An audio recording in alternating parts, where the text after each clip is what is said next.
What you did this morning was not small. Heaven saw the moment you chose peace over panic, silence over reaction, surrender over control, or prayer over fear. You may have thought it was only a quiet decision inside your own heart, something nobody noticed, something that would not matter by the time the day moved on. But in the spirit, that moment became a signal. You were not brought here by accident. Something greater is giving language to what your soul has already been sensing. The strange heaviness, the sudden peace, the emotional wave, the feeling that something ended before the day even began, all of it is connected. God did not cancel his love for you. He did not cancel your calling. He did not cancel the promise. He canceled the old route. He canceled the unnecessary battle. He canceled the counterfeit timing. He canceled what was built around the version of you who kept chasing, explaining, proving, and carrying what was never yours. Heaven is recalibrating because your readiness changed. But before you can understand what was cancelled, you have to understand what heaven saw. Because this was not about one dramatic action. This was not about a loud prayer that shook the room. This was not about doing something impressive in front of people. This was about a quiet shift inside you that happened when nobody was clapping, nobody was validating you, nobody was explaining what it meant, and nobody was there to tell you that you were doing the right thing. Maybe this morning you woke up and felt tired in a way sleep could not fix. Maybe your body felt heavy, but your spirit felt strangely alert. Maybe you reached for your phone, then stopped yourself because something in you said, "Not today." Maybe you wanted to check on someone, chase someone, explain yourself to someone, or reopen a conversation that had already drained too much out of you. But this time, you did not do it. Maybe you prayed, but it did not sound polished. It did not sound beautiful. It was not long. It was not perfect. It may have been nothing more than, "God, I cannot carry this anymore." And heaven heard that. Maybe you sat in silence, not because you had nothing to say, but because you finally understood that some people are not looking for truth. They are looking for access. They are looking for your reaction. They are looking for proof that the old version of you is still available. And this morning, that version of you did not show up. That is why this matters. You need to stay with this message until the end, because by the time this is finished, you will understand what heaven saw in you this morning, why the old route could not continue, what God cancelled for your protection, and what you must not pick back up again. You will also receive a clear way to recognize the difference between a closed door that is punishment and a closed door that is protection. This is not about fear. This is about discernment. This is about peace. This is about learning how to walk when heaven has already started rearranging the path under your feet. Because the moment after recalibration is delicate. If you do not understand what just happened, you may run back to the very thing God just removed. You may apologize for a boundary heaven told you to keep. You may text someone God just separated from your access. You may reopen a door that was closed to protect your future. You may call it confusion when it is actually correction. You may call it loss when it is actually mercy. So listen closely. This morning was not ordinary. There are mornings when nothing looks different on the outside, but something shifts in the unseen. The room looks the same, the phone looks the same, the responsibilities look the same bills may still be there, the same questions may still be there, the same people may still be acting the same way. But inside you, something no longer agrees with the old pattern. That is where recalibration begins. Not always with a thunderclap, not always with a miracle you can photograph, not always with a message, an apology, a deposit, a phone call, or a sudden open door. Sometimes it begins with a quiet refusal, a quiet no, a quiet release, a quiet decision not to perform for people who only respect your pain when it benefits them. A quiet decision not to panic just because you do not yet have the full answer. A quiet decision not to shrink yourself to keep a connection alive. A quiet decision not to use fear as your compass anymore. Chosen one. That kind of decision may look small to the world, but it has weight in heaven. Because heaven does not only measure what people can see, Heaven reads posture. Heaven reads surrender. Heaven reads the moment when your heart stops bowing to the thing that used to control you. And that is why this morning felt different. Maybe you did not even know what to call it. You just felt like something had shifted. You may have felt emotional for no obvious reason. You may have felt peace and sadness at the same time. You may have felt like crying, not because you were breaking, but because something old was finally leaving your system. That does not mean you are unstable. That does not mean you are weak. That does not mean you are being dramatic. Sometimes your body starts releasing what your spirit has already surrendered. Sometimes tears come before language. Sometimes peace feels strange because your nervous system has spent so long surviving chaos that calm feels unfamiliar. Sometimes silence feels uncomfortable because the old you used noise to feel in control. And sometimes a morning feels heavy, not because something bad is coming, but because something old is being removed. This is why you cannot judge this season only by how it feels in the first few moments. A door closing can feel like rejection until you realize it was protection. A person pulling away can feel like abandonment until you realize their access was connected to your old identity. A plan falling apart can feel like failure until you realize it was built around a version of you God no longer wants you to live from. A delay can feel like denial until you realize it was the last wall between you and a path that would have cost too much too soon. What felt like confusion may be calibration. What felt like silence may be instruction. What felt like loss may be divine removal. What felt like nothing may be the exact moment heaven marked you as ready. And I need you to understand something with a clear heart. God was not surprised by your mourning. Heaven was not caught off guard. The Father did not suddenly panic and decide to change everything because he did not know what was coming. That is not what this means. When we say God cancelled everything because of you, we are not saying God became uncertain. We are saying something in your readiness came into alignment, and the route connected to your old season no longer had permission to continue. The destination did not fail. The promise did not vanish. The calling did not disappear, but the route had to be corrected. Like a navigation system that recalculates when the road ahead is blocked, heaven is adjusting the path, not because the destination is gone, but because the old road is no longer the safest, cleanest, or most accurate way to get you there. And the reason this matters is because you have changed more than you think. People may still see the old you. They may still expect the old reaction. They may still speak to the old wound. They may still press the old buttons. They may still assume you will over-explain, over-give, over-function, over-apologize, and overextend yourself just to keep peace with people who never protected your peace. But heaven does not measure you by who they remember. Heaven responds to who you are becoming.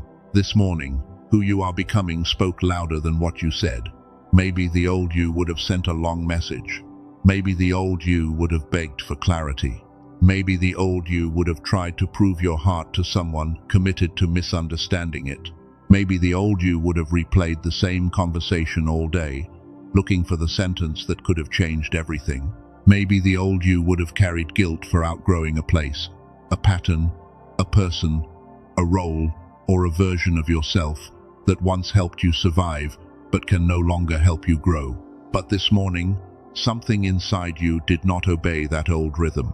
That was the signal, not the perfect prayer, not the perfect mood, not the perfect faith, not the perfect confidence. The signal was that you did not return to the same agreement. You did not fully bow to the fear.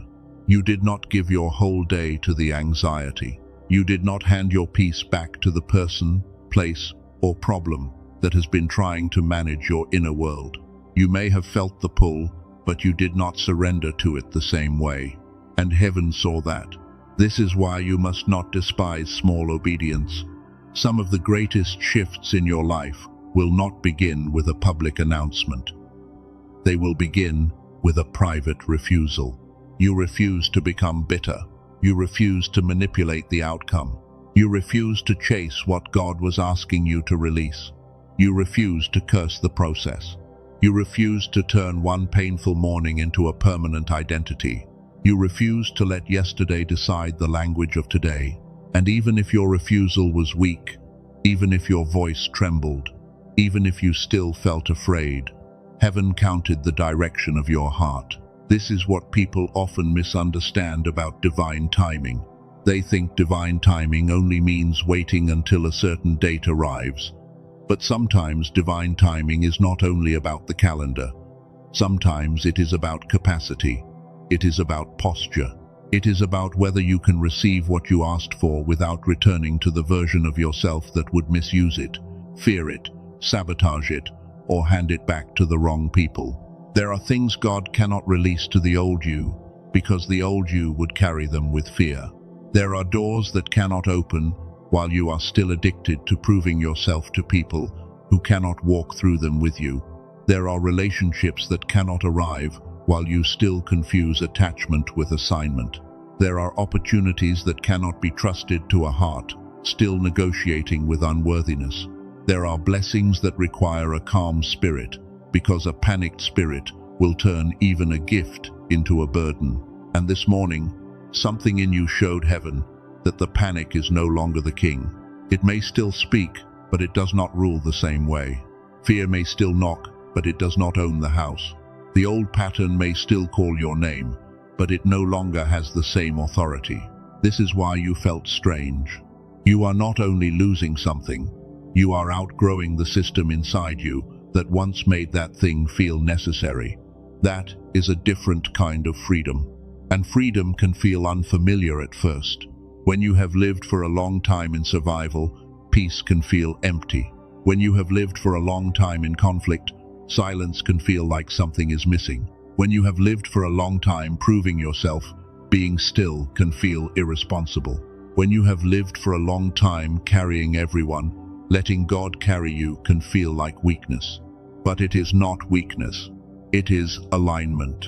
And alignment is not always loud. Sometimes alignment is the moment you do not check. Sometimes alignment is the breath you take before answering. Sometimes alignment is the sentence you decide not to send. Sometimes alignment is the prayer you whisper with no audience. Sometimes alignment is washing your face with tears in your eyes and still deciding that today will not belong to the thing that tried to break you yesterday. This is why heaven noticed. Because the version of you that used to be controlled by the wound did not get the final say. And now you need to understand what happens when the wound no longer leads. The path changes. The invitations change. The timing changes. The people who can reach you change. The doors that once looked important start losing their shine. The conversations that once pulled you in start feeling heavy before they even begin. The places you used to tolerate begin to feel too small for your spirit. The habits you used to call comfort begin to feel like chains. This is not because you are becoming cold. It is because you are becoming clear. And clarity will always disturb what depended on your confusion. Some people only knew how to connect with the confused version of you. They knew how to reach you when you were unsure. They knew how to pull you back when guilt was easy to trigger. They knew how to keep you explaining. They knew how to make you feel responsible for emotions they never intended to manage for themselves. But as you become clear, their access begins to shake. That is not cruelty. That is order. And when heaven restores order around a chosen one, the first thing that often breaks is false access. Not because you hate anyone, not because you are better than anyone, not because you no longer care, but because your calling cannot be built on constant emotional trespassing. Your peace cannot remain a public road. Your heart cannot stay open to every voice that knows how to create urgency.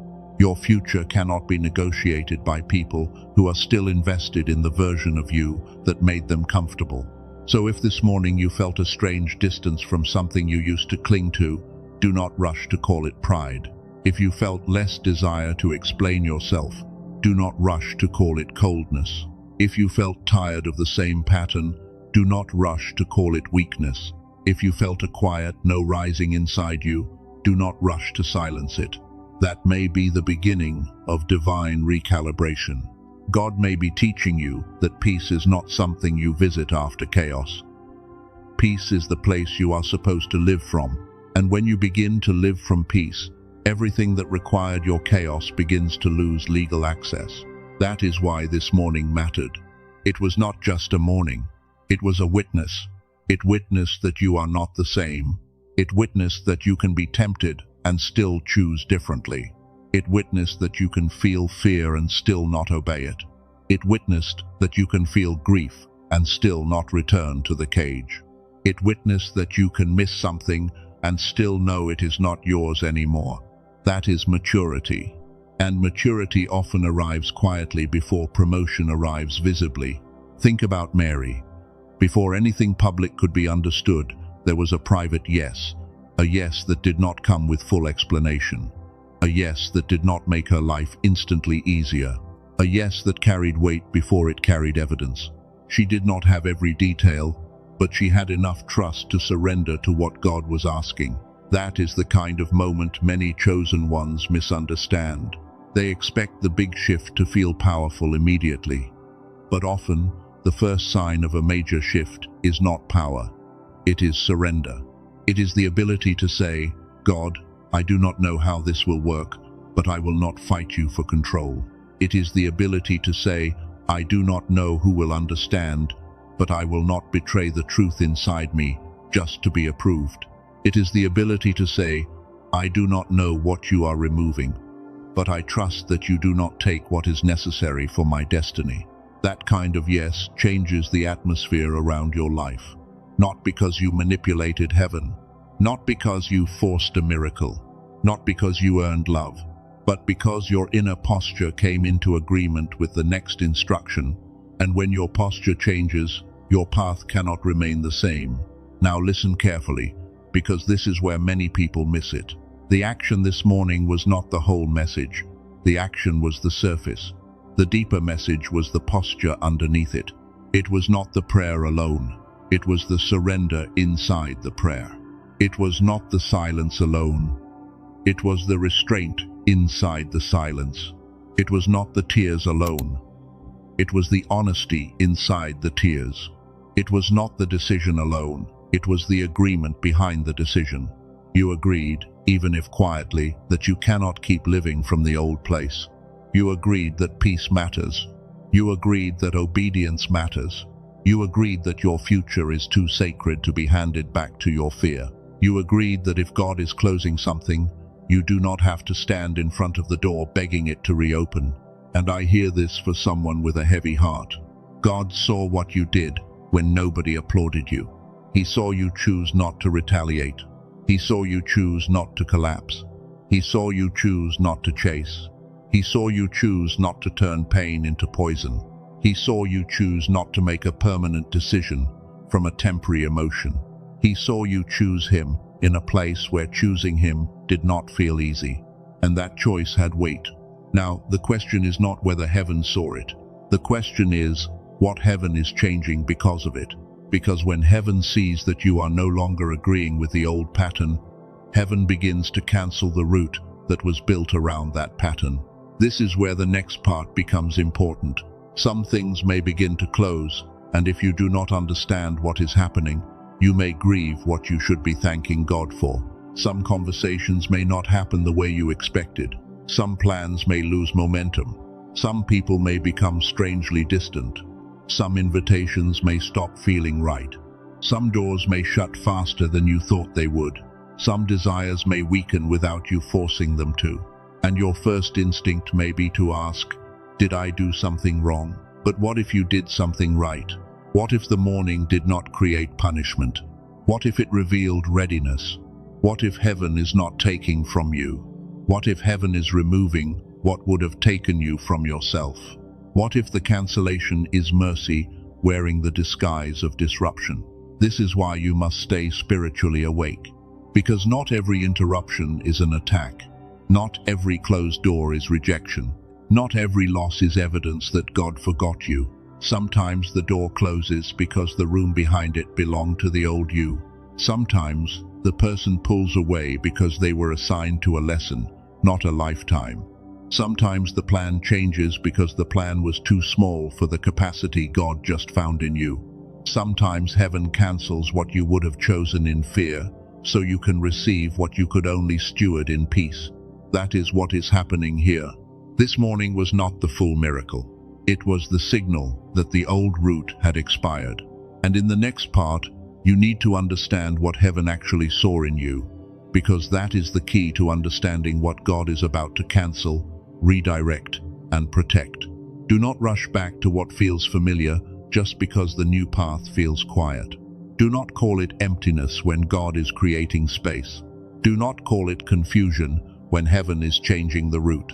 Do not call it abandonment when protection is removing the wrong access. Something was marked this morning. Something shifted in the unseen, and the cancellation was not against you. It was for the version of you heaven just recognized, and now you need to understand what heaven recognized in you. Because the morning was not only about what you did, it was about what your action revealed. Heaven was not impressed by a performance. Heaven was not measuring how spiritual you sounded. Heaven was not waiting for you to become flawless, fearless, polished, or perfectly confident before responding to you. Heaven was watching for evidence that the old pattern no longer had the same authority. And this morning, something in you gave that evidence. It may not have felt powerful to you. It may not have felt holy. It may not have felt like a breakthrough. It may have felt quiet, shaky, unfinished, even uncertain. But the Spirit does not only read volume. The Spirit reads direction. A trembling yes still counts as yes. A quiet no still counts as no. A small act of restraint still counts as maturity. A prayer spoken through exhaustion still counts as surrender. A moment where you almost returned to the old version of yourself, but did not fully obey it, still counts as movement. That is why heaven recognized you differently this morning. Not because you suddenly became someone else, but because you stopped agreeing with the version of you that kept giving your peace away. And the first thing heaven saw was restraint.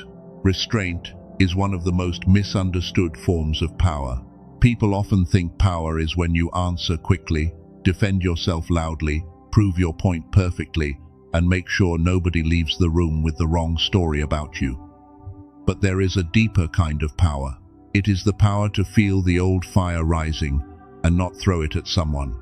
It is the power to feel misunderstood and not sell your soul for approval. It is the power to see the message, feel the pull, remember the pattern, and still choose not to return to what has already cost you too much. That kind of restraint is not weakness. That kind of silence is not defeat. That kind of self-control is not passivity. It is evidence that you are no longer being led by every trigger that touches you. Chosen one, heaven saw that. Heaven saw when you wanted to answer but did not. Heaven saw when you wanted to explain but paused. Heaven saw when you wanted to chase but stayed. Heaven saw when you wanted to punish someone with your words but chose not to turn your pain into a weapon. Heaven saw when you had every reason, at least in your own mind, to go back into the old conversation, reopen the old wound, defend the old story, and prove the old point. But something inside you said, not this time. That was not random. That was the fruit of formation. You have been formed in places you did not choose. You have been trained through seasons you would not have asked for. You have been corrected by silence, sharpened by disappointment, softened by grief, and strengthened by having to survive without the explanations you wanted. And this morning, that formation showed up. The old you may have needed the last word. The old you may have needed to be understood by people who were not committed to understanding.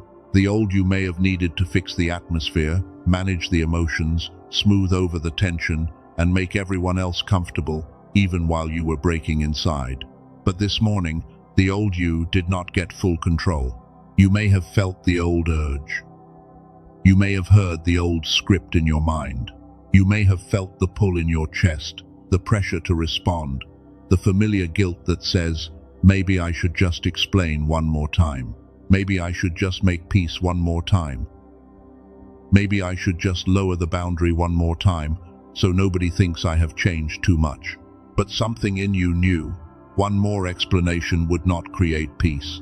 One more compromise would not create love. One more return would not create healing. One more act of self-abandonment would not create safety. So you restrained yourself, and restraint, when it is born from wisdom, becomes a sacred weapon. Not a weapon against people, a weapon against the old pattern. Because the greatest battle this morning may not have been between you and another person. It may have been between your new identity and your old survival strategy. That is what heaven saw. Heaven saw a chosen one who could feel pressure without immediately obeying it. Heaven saw a chosen one who could be misunderstood without collapsing into performance. Heaven saw a chosen one who could be tempted by the familiar and still choose the future. Heaven saw a chosen one who could refuse to turn pain into poison. And that matters because there are things God can only trust to people who have learned not to react from every wound. There are doors that require restraint. There are relationships that require restraint. There are assignments that require restraint. There are levels of visibility, influence, provision, and purpose that cannot be carried by a person who still gives every trigger the steering wheel. This is not a criticism. This is mercy. Because many people ask God for more before they have allowed Him to strengthen the part of them that must carry more. They ask for the door, but not the discipline. They ask for the platform, but not the patience. They ask for the relationship, but not the emotional maturity. They ask for the blessing, but not the inner order required to steward it. But you have been in a season where God was building inner order. That is why it felt slow. That is why it felt hidden. That is why it felt like nothing was happening while everything inside you was being rearranged. You were not being delayed for no reason. You were being prepared to stop handing authority to every storm. And this morning, restraint became proof. But restraint was only the first thing heaven saw. The second thing heaven saw was surrender. And surrender is not the same as giving up. Do not confuse the two. Giving up says, I no longer believe anything good can happen. Surrender says, I still believe, but I no longer need to control how it happens. Giving up collapses into despair. Surrender rests inside trust. Giving up walks away from God. Surrender stops trying to sit in His seat. This morning, you may not have had language for it, but something in you surrendered. Maybe you stopped trying to force the timeline. Maybe you stopped demanding that one specific person become the answer. Maybe you stopped checking for proof every few minutes. Maybe you stopped asking the same question from panic and finally whispered it from honesty. Maybe you said, God, I do not know what you are doing, but I know I cannot keep holding this like I am the one responsible for making everything happen. That was surrender. And heaven saw it. There is a kind of exhaustion that is not just physical. It is spiritual exhaustion. It comes from trying to be your own provider, your own defender, your own strategist, your own judge, your own rescuer, and your own source of peace. It comes from carrying outcomes that were never meant to live in human hands. It comes from trying to read every sign, predict every person, control every result, prevent every loss, explain every silence, and repair every relationship before God has even finished revealing what the relationship is supposed to be. That kind of control feels responsible at first, but over time, it becomes a prison. And this morning, something in you loosened its agreement with that prison. You may still care, you may still have questions, you may still feel the ache of not knowing what happens next, but something inside you stopped worshipping certainty. That is a major shift, because there was a time when uncertainty could control your entire day. One unanswered message could change your mood. One delayed response could make you question your worth. One closed door could make you think God had abandoned you. One person's distance could make you feel like you had done something wrong. One unexpected silence could pull you back into old fear.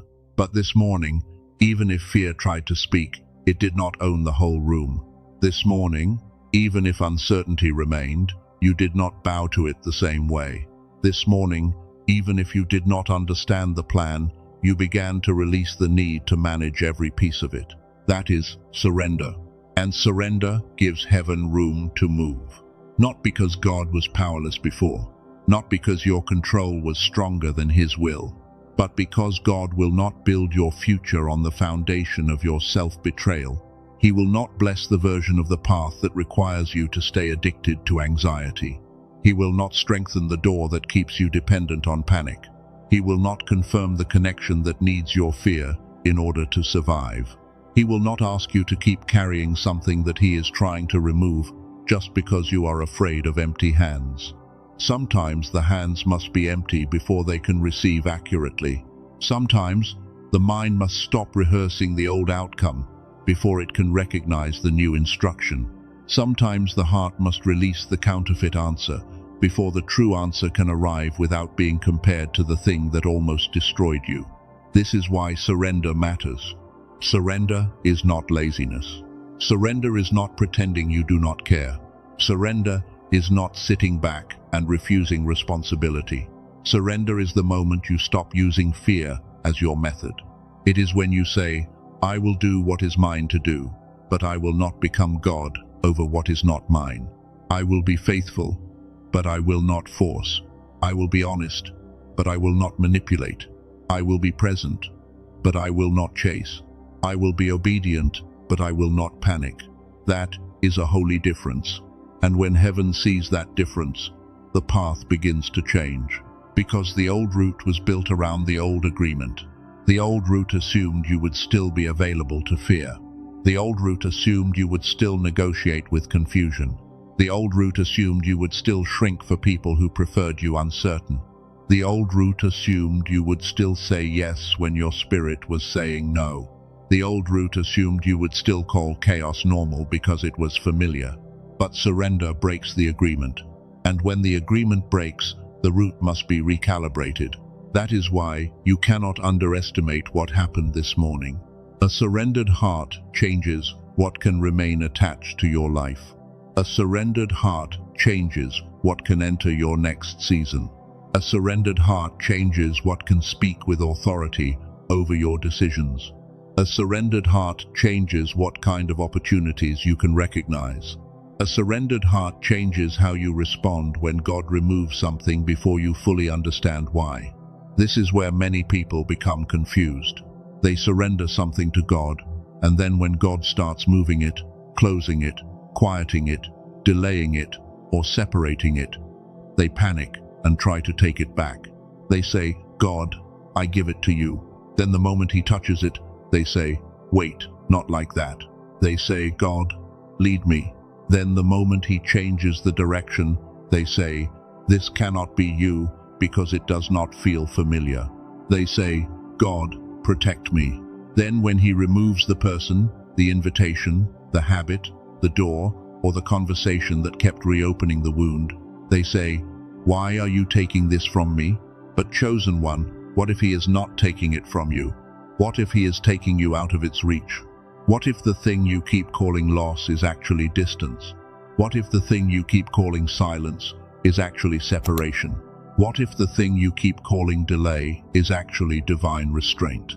What if the thing you keep calling disappointment is actually protection arriving before proof? This is why heaven needed to see surrender in you. Because after God begins recalibrating, you will need the kind of trust that does not run backward the moment the old thing starts sounding familiar again. You will need the kind of trust that can say, I do not need to understand every closed door in order to obey the peace that came with it. You will need the kind of trust that can say, I do not need to hate what I am leaving in order to know I cannot live there anymore. You will need the kind of trust that can say, I can grieve and still not go back. That is maturity. And heaven saw maturity in you this morning. But there is a third thing heaven saw, and this one is deeper than restraint and surrender. Heaven saw an identity shift. That means you did not simply make a better choice. You responded from a different place. There is a version of you that was formed by survival. That version learned how to read rooms quickly. That version learned how to sense mood changes. That version learned how to keep people close by becoming whatever they needed. That version learned how to apologize even when you were the one bleeding. That version learned how to explain your heart in paragraphs because you were terrified of being abandoned by someone who misunderstood one sentence. That version was not evil. That version was trying to keep you safe. Do not hate that version of yourself. That version carried you through seasons where you did not yet know another way to survive. But survival is not the same as destiny. A pattern that protected you in one season can imprison you in the next. A habit that helped you endure can become the very thing that keeps you from expanding. A voice that once helped you avoid danger can become the voice that keeps you afraid of every open door. This is why identity must shift before the root can shift. If God changed the outside while the inside still belonged to fear, you would carry the old fear into the new place. If God opened the door while you still believed you were unworthy, you would enter the room and immediately start shrinking. If God brought the right people while you still believed love must be earned through overgiving, you would turn healthy connection into another performance. If God gave provision while you still believed lack was your identity, you would receive with one hand and sabotage with the other. If God increased your visibility while you still feared being seen, you would hide inside the very platform you prayed for. So God has been working on the identity beneath the request. And this morning, that identity spoke. You may not have heard it as a voice. You may not have felt it as confidence. You may not have known how to explain it. But the new you answered differently. The new you did not beg the same way. The new you did not chase the same way. The new you did not collapse the same way. The new you did not call dysfunction love the same way. The new you did not confuse guilt with guidance the same way. The new you did not make panic the prophet of your future the same way. That is identity shift. And when identity shifts, access must shift. When identity shifts, appetite must shift. When identity shifts, tolerance must shift. When identity shifts, the doors that once attracted you begin to expose themselves. When identity shifts, the people who benefited from your uncertainty begin to feel uncomfortable around your peace. When identity shifts, you stop asking, "How do I keep this?" And you start asking, "Does this still belong to where God is taking me?" That question changes everything. Because the old you asked questions from fear. What if they leave? What if I miss my chance? What if I am wrong? What if they forget me? What if nothing better comes? What if I lose everything? But the new you asks questions from alignment. Does this honor my peace? Does this require me to betray myself? Does this bring me closer to obedience or deeper into confusion? Does this connection recognize who I am becoming, or does it only know how to use who I used to be? Does this door carry the atmosphere of God's peace, or only the pressure of my old fear? These are not small questions. These are the questions of someone who is no longer willing to build a future on panic. And heaven saw that. Heaven saw the intercessor in you, the one who can pray without trying to control the outcome. Heaven saw the truth carrier in you, the one who can no longer survive inside rooms built on pretending. Heaven saw the cycle breaker in you, the one who refuses to keep repeating what harmed those who came before. Heaven saw the light bearer in you, the one who does not need to argue with darkness in order to carry light. Heaven saw the spiritual warrior in you, the one who can stand still without surrendering ground. That is who heaven recognized. Not the desperate version, not the abandoned version, not the over-explaining version, not the fearful version, not the version that thinks love must be earned by exhaustion, not the version that thinks peace is selfish. Heaven recognized the version of you that is finally becoming available for the assignment, the door, the relationship, the provision, and the calling that require inner agreement. This is why some things around you are about to stop fitting. Do not be surprised if certain conversations begin to feel smaller than they used to. Do not be surprised if certain environments feel heavy before anything bad even happens. Do not be surprised if old entertainment no longer entertains you. Do not be surprised if the way you used to distract yourself begins to feel like spiritual static.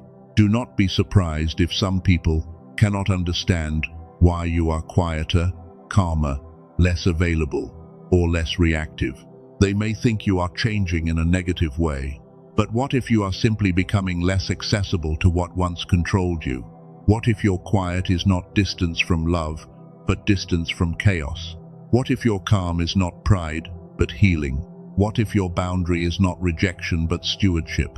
What if your new silence is not punishment, but protection? This is why you must not let guilt interpret your growth.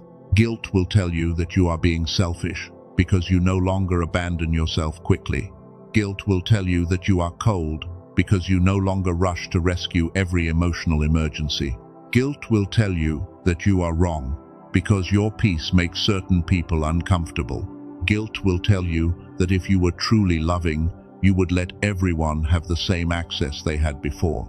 But guilt is not always God. Sometimes guilt is just the echo of an old agreement. Sometimes guilt is the sound of a boundary being born. Sometimes guilt rises because the part of you that used to survive through people-pleasing is afraid of losing its job. And when that guilt rises, you must not automatically obey it. You can notice it without surrendering to it. You can feel it without letting it drive. You can honor the fact that growth is uncomfortable without using discomfort as proof that growth is wrong. Chosen one, you are allowed to outgrow old access. You are allowed to protect what God is building in you. You are allowed to stop explaining a transformation that others are committed to misreading. You are allowed to become less available to confusion. You are allowed to become more obedient to peace. You are allowed to grieve what you are leaving and still not return to it. You are allowed to become someone your old environment does not know how to manage.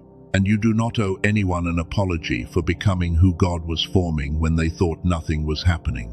This is the part of your journey where you must understand the difference between humility and shrinking. Humility says, I belong to God, so I do not need to perform greatness. Shrinking says, I must become smaller so others do not feel uncomfortable. Humility says, I can be corrected without losing my identity. Shrinking says, I must hide my growth so people will still accept me. Humility says, I am not better than anyone. Shrinking says, I am not allowed to become what God called me to become. Do not confuse the two. God is not asking you to become arrogant. He is not asking you to become hard. He is not asking you to despise people who do not understand your season. He is asking you to stop betraying the formation He placed inside you. Chosen does not mean superior. Chosen means responsible. Chosen means you cannot keep using pain as an excuse to stay unhealed. Chosen means you cannot keep blaming confusion when peace has already given instruction. Chosen means you cannot keep returning to the cage and calling it loyalty. Chosen means you cannot keep lowering your discernment just because someone else is uncomfortable with your clarity. Chosen means you are accountable for the light you have been given. And this morning, you acted like someone who knows the light matters. That is why heaven recognized you. Now I want you to see how all three things connect. Restraint showed heaven that the trigger no longer owns you. Surrender showed heaven that control no longer defines you. Identity shift showed heaven that the old version of you no longer has permission to lead you. When those three things come together, recalibration becomes necessary. Because you cannot keep walking the path designed for your fear when your spirit has begun responding from faith. You cannot keep living on the schedule designed for your insecurity when your heart has begun surrendering to peace. You cannot keep carrying the relationships designed for your self-abandonment when your identity has begun returning to truth. You cannot keep entering doors that require the old you to survive. That is why the old route had to be interrupted. And this is where the next question becomes unavoidable. If heaven saw restraint, surrender, and identity shift, then what exactly did God cancel? Because something was cancelled. Something lost permission. Something that once had access is being reviewed. Something that once looked necessary is being exposed as too small. Something that once felt urgent is being slowed down. Something that once pulled you back is losing its grip. And if you do not understand what it is, you may misread mercy as rejection. You may misread protection as abandonment. You may misread redirection as failure. So before we go there, I need to say something that will become important later. A person can love God and still have a mind stuck in survival. A person can pray sincerely and still have a nervous system trained to expect disappointment. A person can be chosen and still feel foggy, heavy, reactive, distracted, and unable to hold peace for long. That does not make you fake. It means your inner world has been trained by pressure. And later, I am going to show you why this matters. Because there is a hidden frequency beneath many of your reactions. There is a difference between a soul that trusts and a mind that is still running from old danger. There is a difference between spiritual surrender and a brain that has learned to survive through control. When those two are fighting inside you, even a divine redirection can feel like a threat. But we will come back to that. For now, I want you to stay with the revelation. This morning, heaven did not only see what you did. Heaven saw who you were becoming while you did it. And because heaven recognized the new posture, the old structure could not remain untouched. This is why the next days may feel different. Some things may lose momentum. Some people may stop having the same pull. Some old desires may weaken. Some plans may feel strangely misaligned. Some conversations may feel unnecessary before they even begin. Some doors may close in a way that feels sudden, but when you look deeper, you will realize they had been losing peace for a long time. Do not panic when this happens. Do not assume you failed. Do not assume you prayed wrong. Do not assume God is punishing you for finally choosing peace. Sometimes the proof that you made the right choice is not that everything opens immediately. Sometimes the proof is that the wrong things can no longer stay open. That is hard to accept when you are still attached to what is being removed. That is hard to understand when your heart has memories connected to the door. That is hard to trust when the thing being cancelled is something you once begged God to fix. But God does not only answer prayers by repairing what is broken. Sometimes He answers by showing you that the broken thing was never meant to carry your future. Sometimes He answers by removing your appetite for what used to keep you stuck. Sometimes He answers by letting the conversation end. Sometimes He answers by making the opportunity feel heavy. Sometimes He answers by allowing the silence to continue until you stop worshipping the voice that keeps withholding clarity. Sometimes He answers by giving you peace before He gives you proof.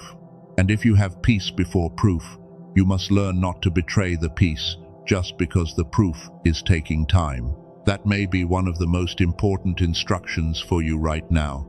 Do not betray the peace while waiting for the proof. If peace came this morning, protect it. If clarity came this morning, honor it. If restraint came this morning, do not apologize for it. If surrender came this morning, do not take the burden back tonight. If your identity shifted this morning, do not let an old trigger convince you to dress yourself in the old self again. The old self may be familiar, but familiar does not mean faithful. The old pattern may be loud, but loud does not mean true. The old door may be available, but available does not mean assigned. The old person may know how to reach you, but access does not mean alignment. And this is where you must become very careful, because after heaven recognizes a shift in you, the old pattern often tries one more time to prove it still has power. The message may come, the temptation may rise, the fear may return, the guilt may speak, the opportunity may reappear with a softer voice. The old door may open just enough to test whether you still believe it is your only option. And when that happens, you need to remember this morning. Remember the peace. Remember the restraint. Remember the moment you did not return to the same agreement. Remember how your spirit felt when it finally stopped fighting for something God was asking you to release. Because that moment was not accidental. It was instruction. Heaven was showing you that the new path begins with a new posture. And now that heaven has recognized that posture, the cancellation begins to make sense. God is not canceling everything because he is angry with you. God is not canceling everything because you ruined the plan. God is not canceling everything because your faith was too weak. God is canceling what was calibrated to the version of you who had not yet surrendered. He is canceling what required your fear. He is canceling what fed on your confusion. He is canceling what needed you to stay reactive. He is canceling what depended on your silence, being rooted in fear instead of wisdom. He is canceling what could only survive while you were unsure of who you were. That is not punishment. That is protection. And if you can receive that, the next part will set you free from grieving what God is removing. Because now we have to talk about what was actually cancelled. Not in vague language, not in fear, not in a way that makes you panic. We have to name it clearly. The unnecessary battle, the old access, the counterfeit timing, the route that was designed around your old identity. And once you see those four things, you will understand why this morning mattered so much. You will understand why the strange peace came. You will understand why the heaviness lifted and returned in waves. You will understand why something inside you stopped wanting what it used to chase. You will understand why heaven could not let the old structure keep carrying your name. Because the cancellation was not the end of your promise. It was the end of the path that could not carry who you are becoming. And that is why you must not be afraid of the word cancelled. Because in this message, cancellation is not rejection. Cancellation is not God changing his mind about loving you. Cancellation is not heaven deciding you are too late, too broken, too difficult, too inconsistent, or too unworthy to receive what was promised. No, cancellation in this season is protection with authority. It is mercy moving faster than your understanding. It is God stepping between you and something that looked familiar but no longer carried the right future. It is heaven saying, this cannot continue the same way, because the person walking forward is no longer the same person who entered the season. So before your heart panics, breathe this into your spirit. God did not cancel the promise. He cancelled the path that would have damaged your ability to carry it. God did not cancel your calling. He cancelled the distractions that were trying to wrap themselves around it. God did not cancel your future. He cancelled the version of the future that was being shaped by fear, guilt, confusion, and old access. God did not cancel you. He cancelled what was no longer allowed to define you. That difference matters, because if you do not understand the difference, you will cry over mercy as if it is punishment. You will mourn protection as if it is loss. You will beg for old doors to reopen when God closed them, because he could see what they would cost you later. You will call it abandonment when heaven is actually removing you from an atmosphere that trained you to betray yourself. You will call it delay when God is actually refusing to let you arrive too early with a spirit still carrying too much noise. So let this settle. Not every interruption is an attack. Not every closed door is rejection. Not every silence is punishment. Not every cancelled plan is failure. Sometimes the cancelled plan is the proof that heaven is actively involved. Sometimes the closed door is the first visible sign that God is protecting the invisible work he has been doing inside you. Sometimes the sudden shift is not chaos. It is correction. Sometimes the thing that stopped was not stopped because you were wrong. It stopped because you were finally ready for something more accurate. And the first thing God cancelled was the unnecessary battle. This is the battle you kept entering because you thought peace required your participation. The battle to prove your heart. The battle to defend your motives. The battle to make people understand what they had already decided to misread. The battle to explain your growth to those who benefited from your confusion. The battle to win approval from people who only gave you affection when you were small enough to control. The battle to be seen by eyes that were committed to looking away. That battle was draining you. It was taking energy that belonged to your assignment. It was stealing language that belonged to your prayer. It was consuming emotional strength that was supposed to be used for building, healing, creating, discerning, preparing, and becoming. And because you are compassionate, you kept calling it love. Because you are sensitive, you kept calling it responsibility. Because you are loyal, you kept calling it patience. Because you are chosen, you kept thinking maybe your job was to keep enduring what God was trying to end. But this morning, something in you refused to keep bleeding into a battle. Heaven did not ask you to fight anymore. That refusal mattered. You do not have to keep proving what God already knows. You do not have to keep defending a heart heaven already examined. You do not have to keep explaining your silence to people who never respected your words. You do not have to keep returning to the argument just because the argument knows how to call your name.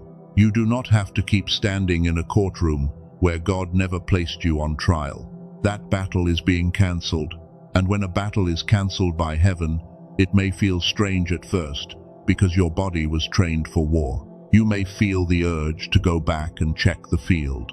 You may wonder if you should say one more thing. You may feel tempted to make one more point.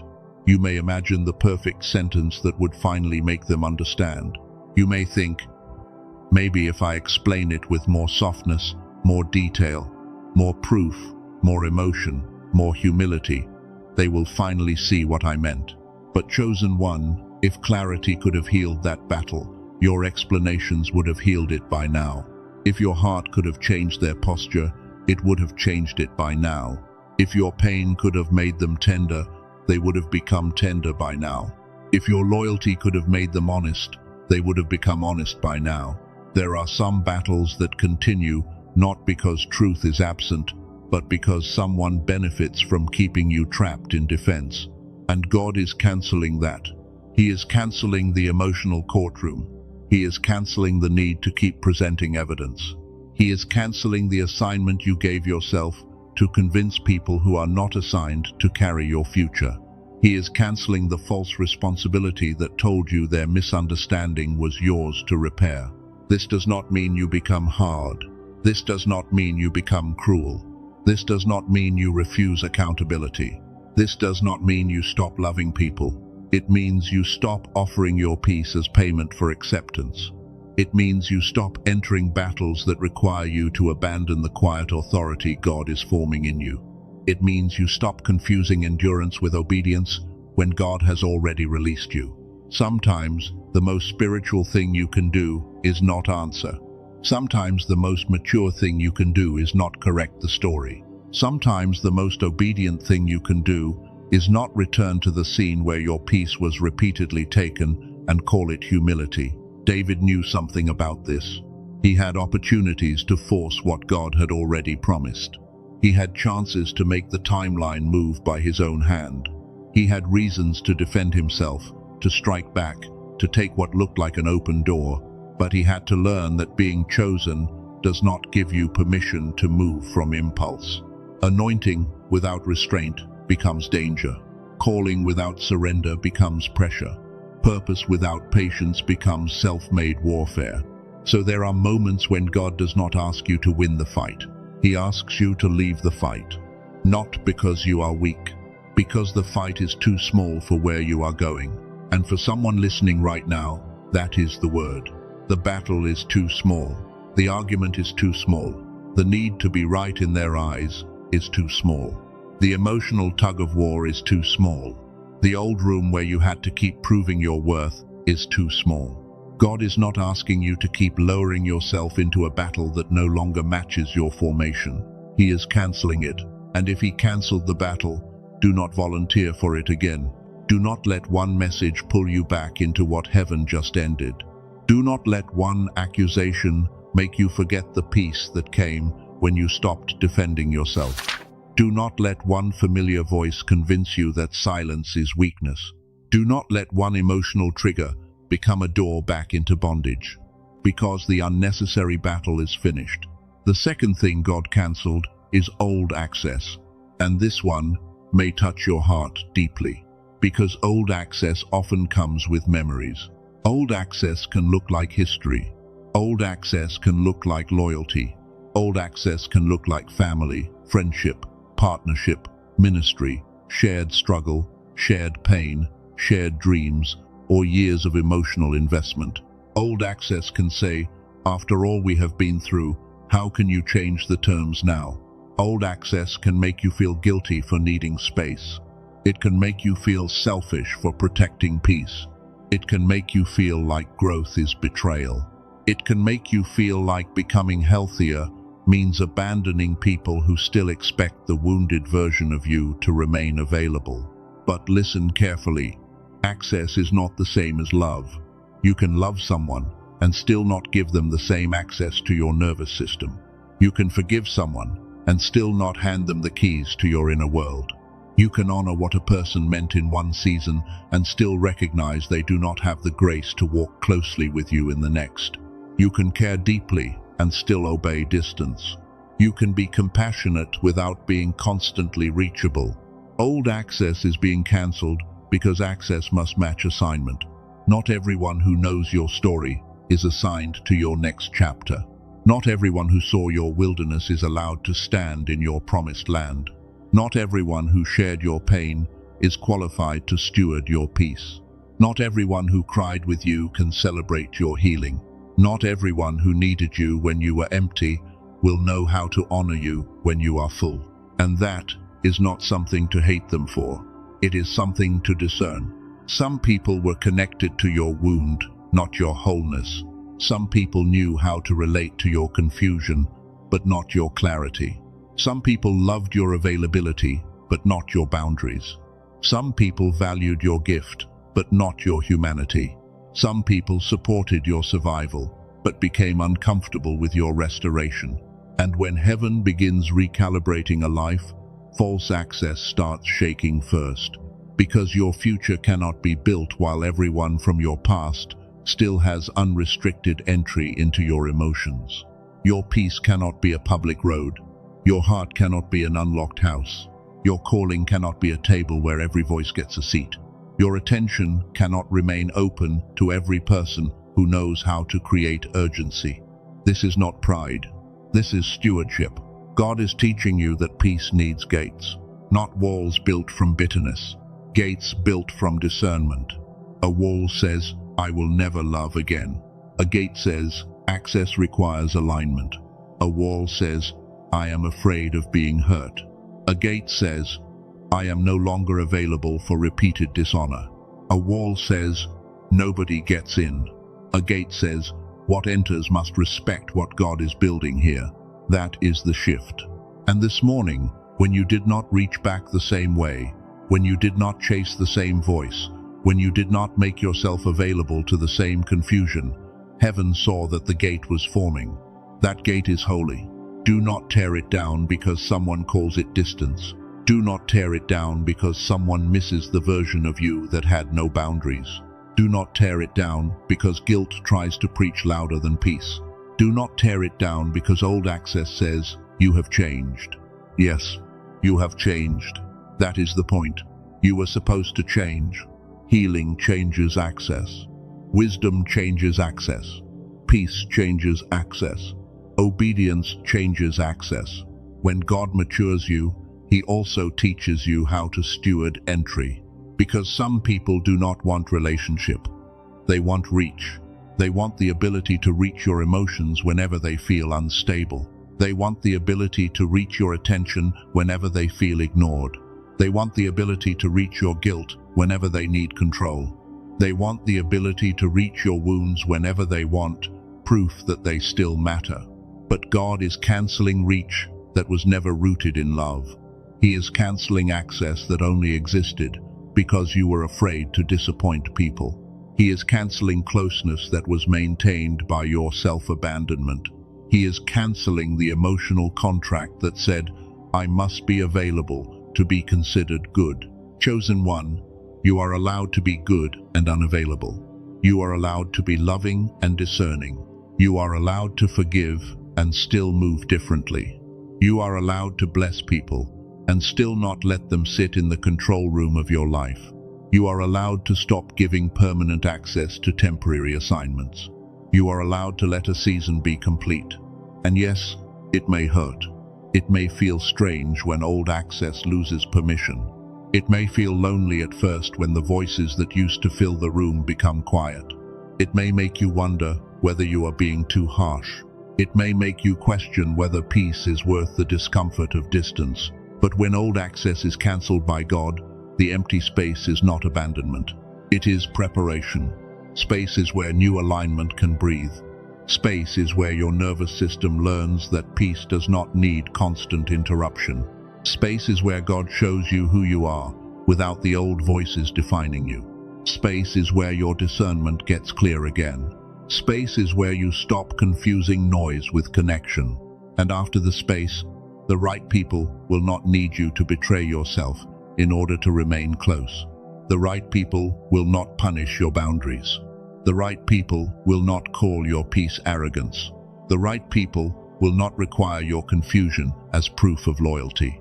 The right people will recognize the language of your becoming. They may not be many at first, but they will be aligned. And alignment will feel different from attachment. Attachment makes you panic when someone pulls away. Alignment gives you peace, even when there is space. Attachment asks, how do I keep them? Alignment asks, does this honor what God is building? Attachment clings to history. Alignment listens for grace. Attachment fears loss. Alignment trusts timing. This is why old access must be cancelled, because your next season cannot be crowded with people who only know how to reach the old version of you. The third thing God cancelled is counterfeit timing. This may be difficult to hear because counterfeit timing can look like opportunity. It can look like the door you prayed for. It can look like the person you hoped would finally change. It can look like the invitation that seems flattering. It can look like the shortcut that promises relief. It can look like the answer arriving right when you feel tired of waiting. But not every open door is alignment. Not every sudden invitation is divine. Not every return is restoration. Not every apology is repentance. Not every delay ending is heaven saying, move. Sometimes the thing that comes quickly because it knows you are tired. Sometimes the old pattern returns with better language because it senses you are almost free. Sometimes an opportunity appears not to bless you, but to test whether you will still choose pressure over peace. Counterfeit timing is dangerous because it often contains something you genuinely desire. That is why discernment is required. A counterfeit does not tempt you by being completely ugly. It tempts you by being almost right, almost the right person, almost the right door, almost the right season, almost the right answer, almost the right opportunity, almost the right environment. But almost right can still be wrong enough to cost you years. And God is cancelling the almost right thing that would have pulled you away from the accurate thing. He is cancelling the timing that depends on your exhaustion. He is cancelling the door that needs you desperate in order to enter. He is cancelling the invitation that flatters your gift while ignoring your peace. He is cancelling the connection that offers intensity but not integrity. He is cancelling the opportunity that would make you visible before you are grounded enough to remain whole. He is cancelling the version of success that would make you impressive to people, but disconnected from your own soul. This is not because he is withholding good from you. It is because timing is part of the blessing. A right thing in the wrong timing can become a burden. A good door opened too early can expose unhealed fear.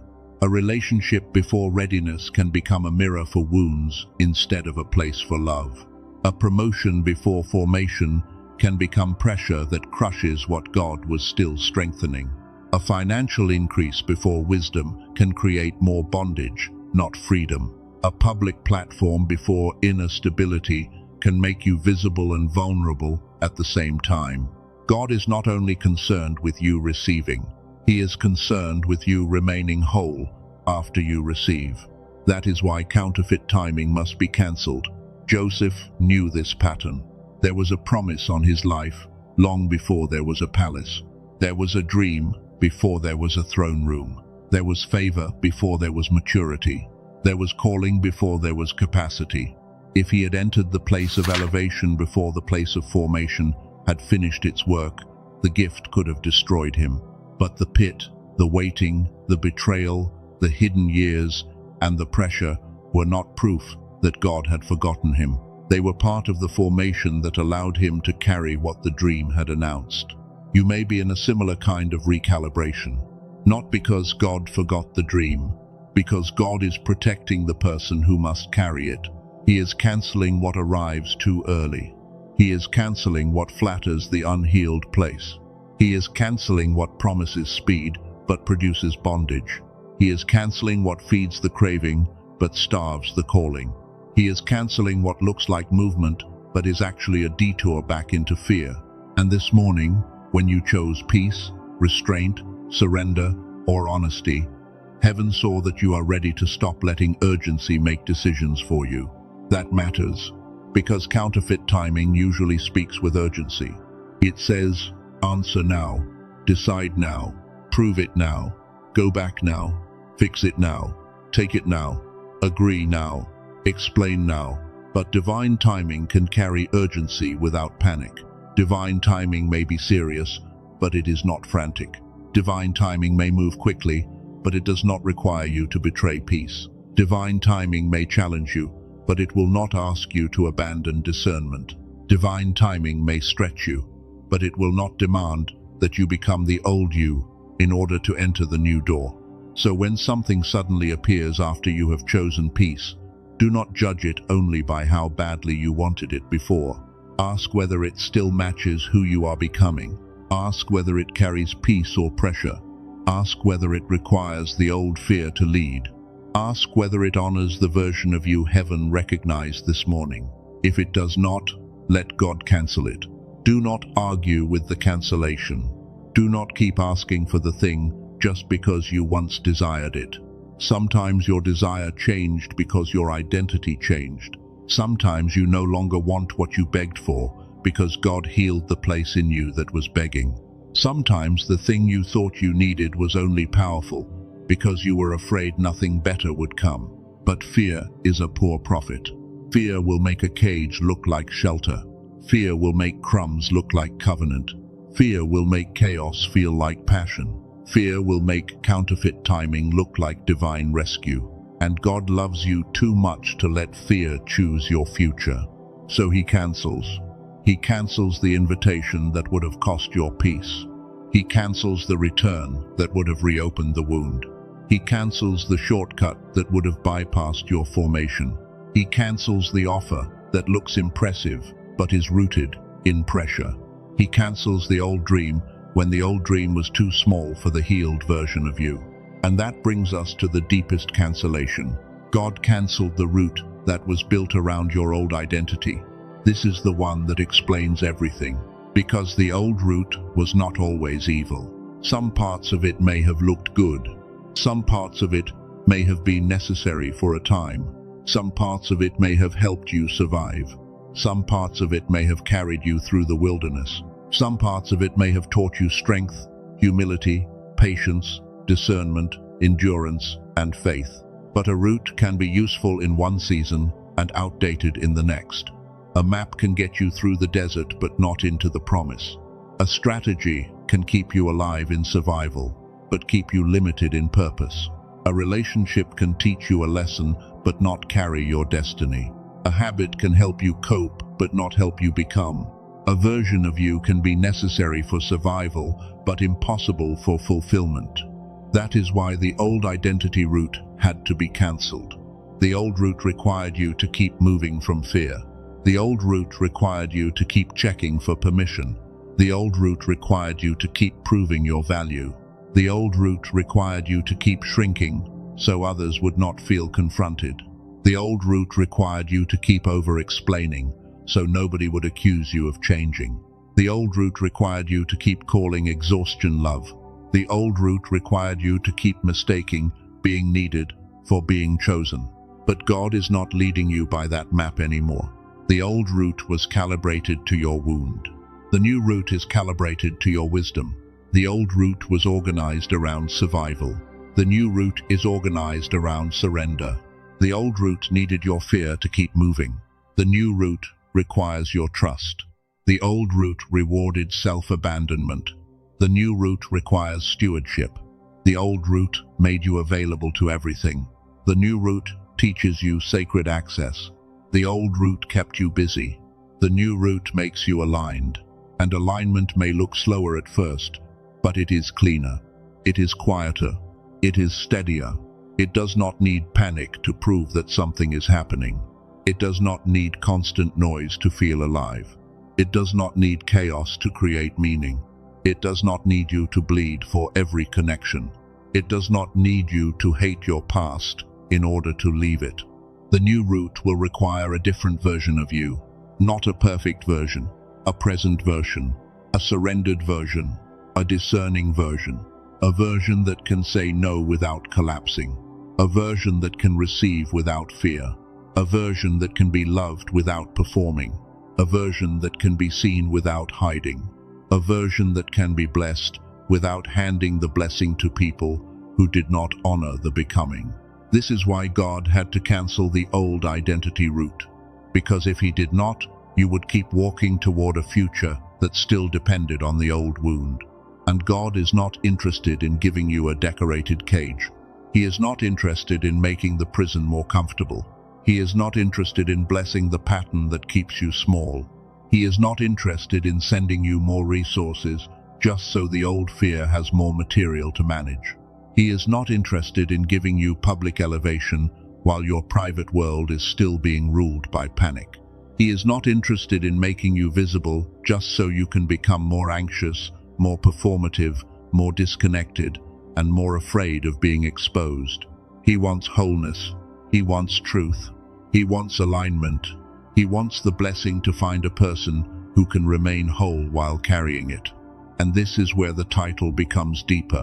What you did this morning did not manipulate God into changing his mind.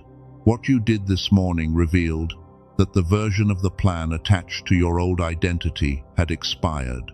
Heaven did not cancel everything because God was uncertain. Heaven cancelled what was too small for who you are becoming. Heaven cancelled what was too tangled with your fear. Heaven cancelled what could not survive your healing. Heaven cancelled what needed you unhealed in order to keep working. Heaven cancelled what only made sense when you did not know who you were. And I hear this in my spirit for the chosen one who has been grieving the shift. God is not saying, I took this because I do not love you. He is saying, I removed this because it could not hold the weight of what I am building in you. I did not cancel what was good. I cancelled what was too small. I did not close the door to punish you. I closed it because your name was being called from a different direction. I did not silence the old voice to abandon you.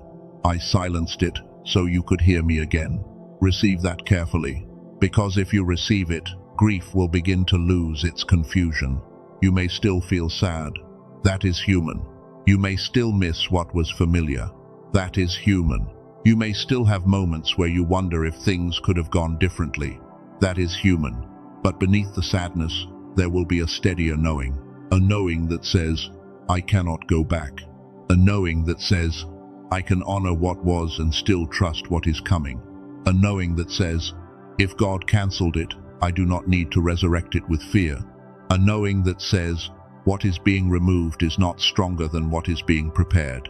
That knowing is part of your recalibration. And now you must learn how to walk while the route is changing. Because the moment after cancellation can feel empty. The battle is gone, but your body still expects conflict. The old access is blocked, but your emotions still reach for the familiar voice. The counterfeit timing is interrupted, but your impatience still wants a shortcut. The old identity route is closed, but your mind still looks for the map it used to know. This is where many people return, not because the old thing was good, but because the new thing is quiet. Not because the cage was safe, but because freedom feels unfamiliar. Not because God was wrong to close the door, but because waiting in the hallway requires trust. So you must be gentle with yourself, but you must also be firm. Gentle enough to grieve, firm enough not to go back, gentle enough to admit that this hurts, firm enough to remember that pain is not always a sign that something is wrong, gentle enough to let your heart feel the loss, firm enough to refuse the lie that loss means God has left. There is a holy middle place after recalibration begins. You are not where you were. You are not fully seeing where you are going. The old road is losing permission. The new road is not fully visible yet. And in that middle place, your greatest temptation will be to rebuild what God just dismantled. You may try to restart the conversation. You may try to force the opportunity. You may try to soften the boundary too soon. You may try to make the old door feel peaceful by decorating it with spiritual language. You may try to convince yourself that maybe the heaviness was just fear, when deep down you know the peace was real when you released it. This is why discernment matters now, because what God cancels, fear often tries to recreate. What God removes, guilt often tries to retrieve.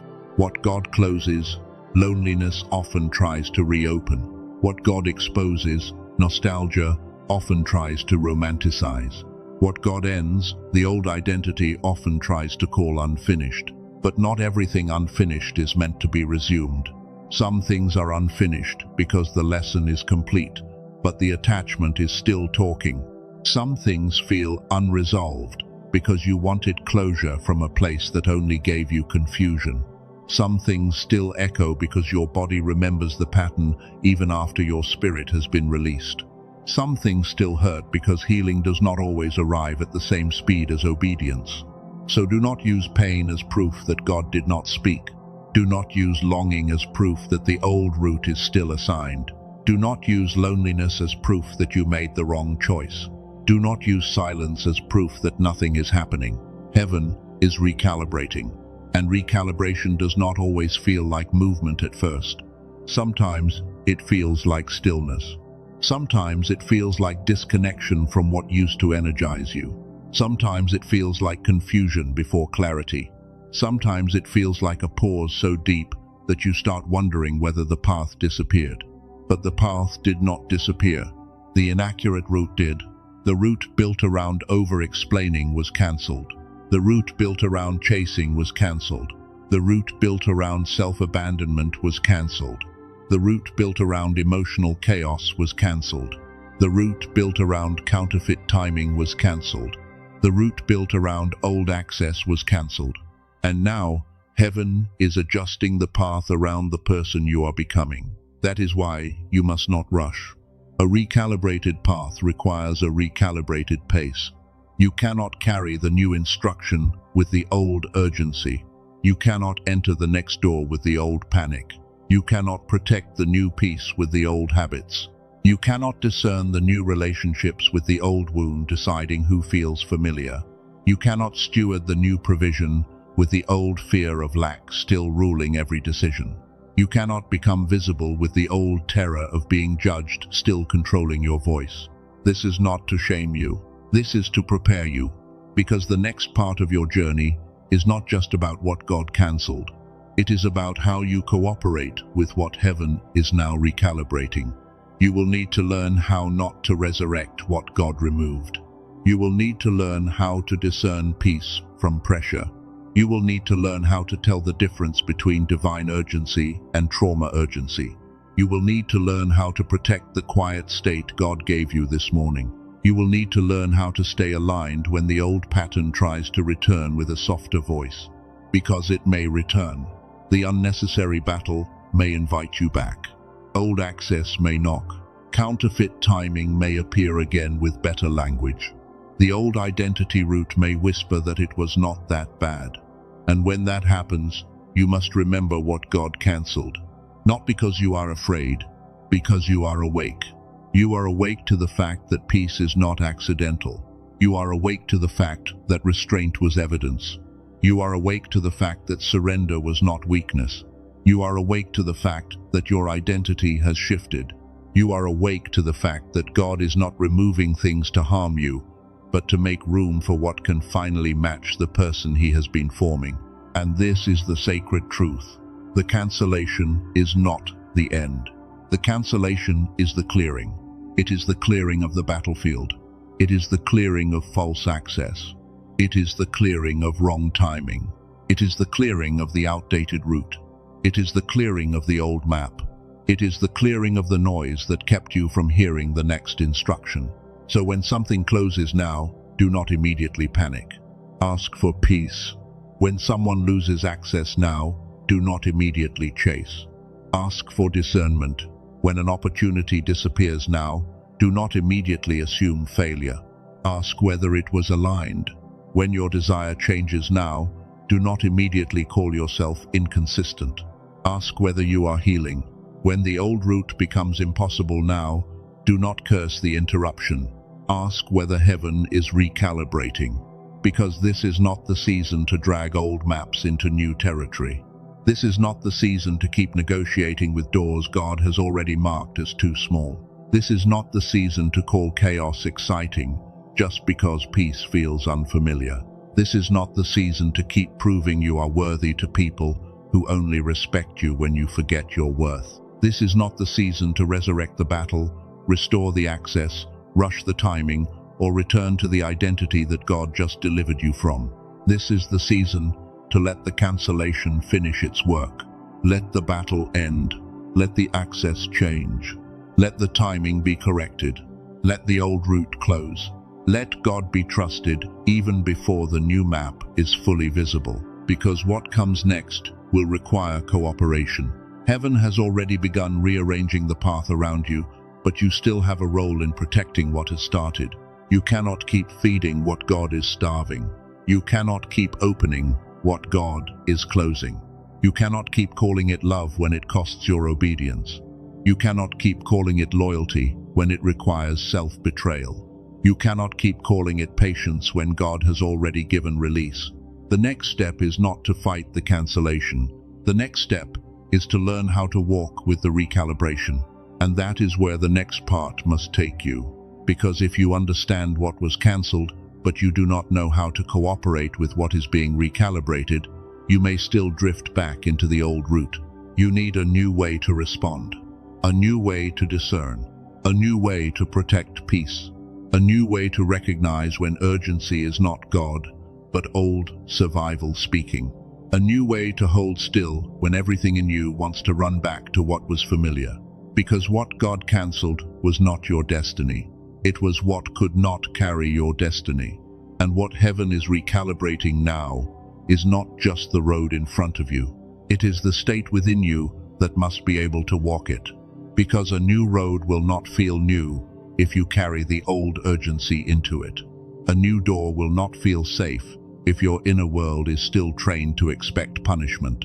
A new season will not feel like blessing if your mind keeps searching for danger in every quiet moment.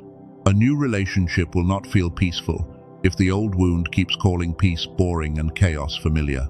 A new opportunity will not feel aligned if the old fear keeps asking, what if I lose it? What if I ruin it? What if I am not enough?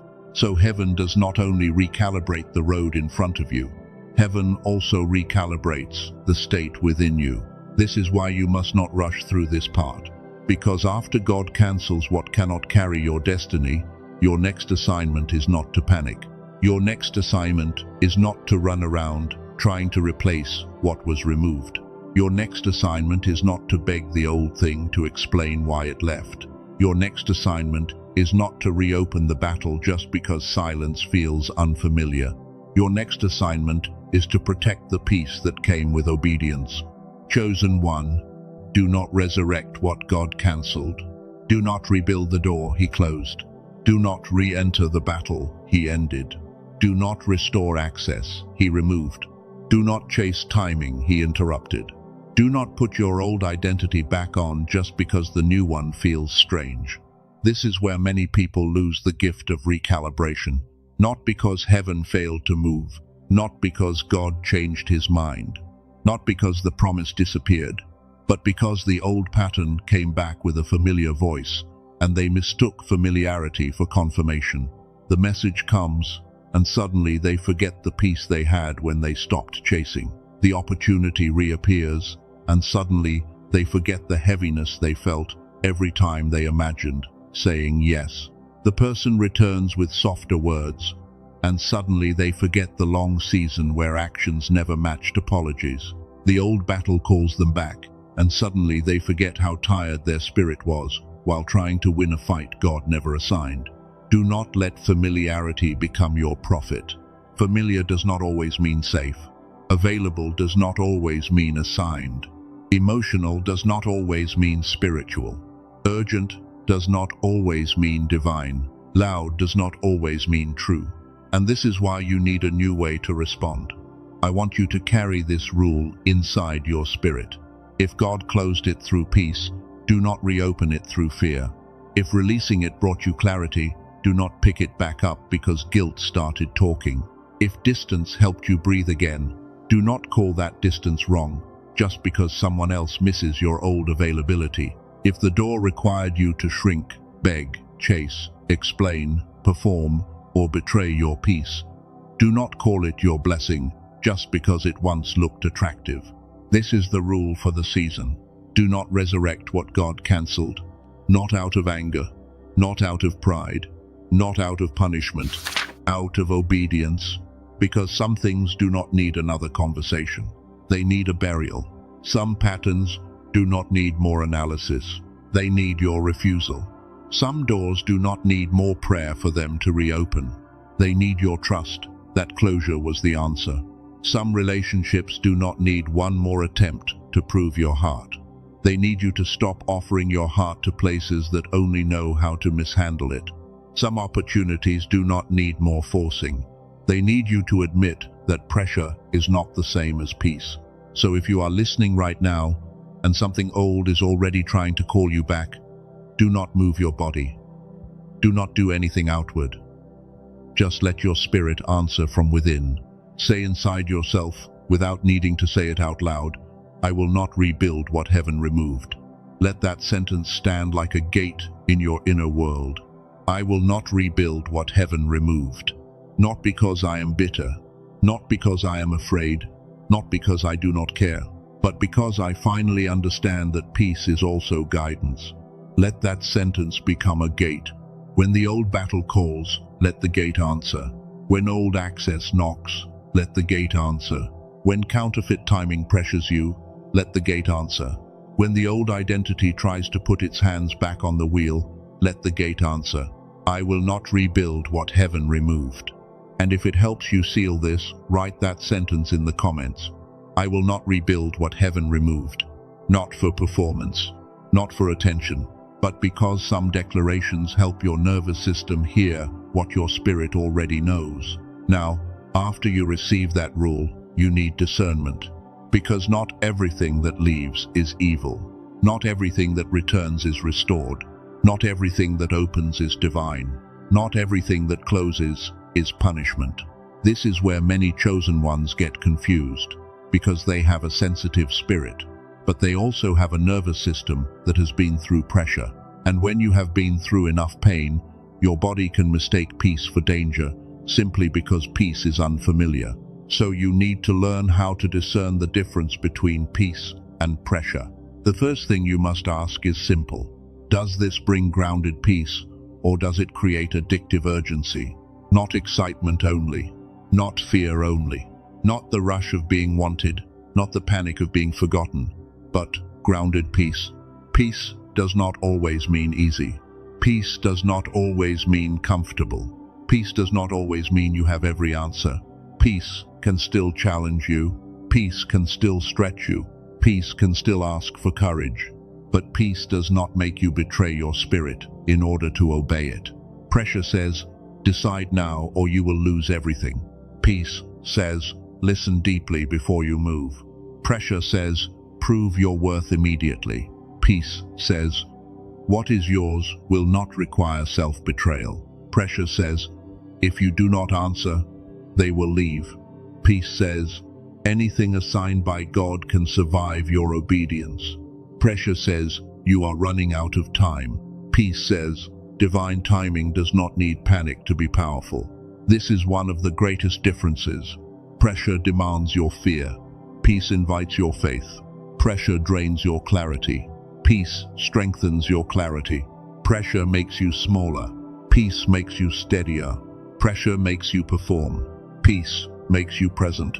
So when something comes back, do not ask only, do I want this? Ask, what state does this pull me into? Does it pull me into prayer or panic? Does it pull me into truth or performance? Does it pull me into clarity or confusion? Does it pull me into dignity or desperation? Does it pull me into peace or pressure? That question will save you from many beautiful traps. Because some traps do not look ugly.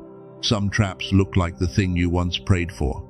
Some traps speak the language you wanted to hear 6 months ago. Some traps arrive right after you surrender, just to see if you will take back what you placed in God's hands. So ask the deeper question, what state does this create in me?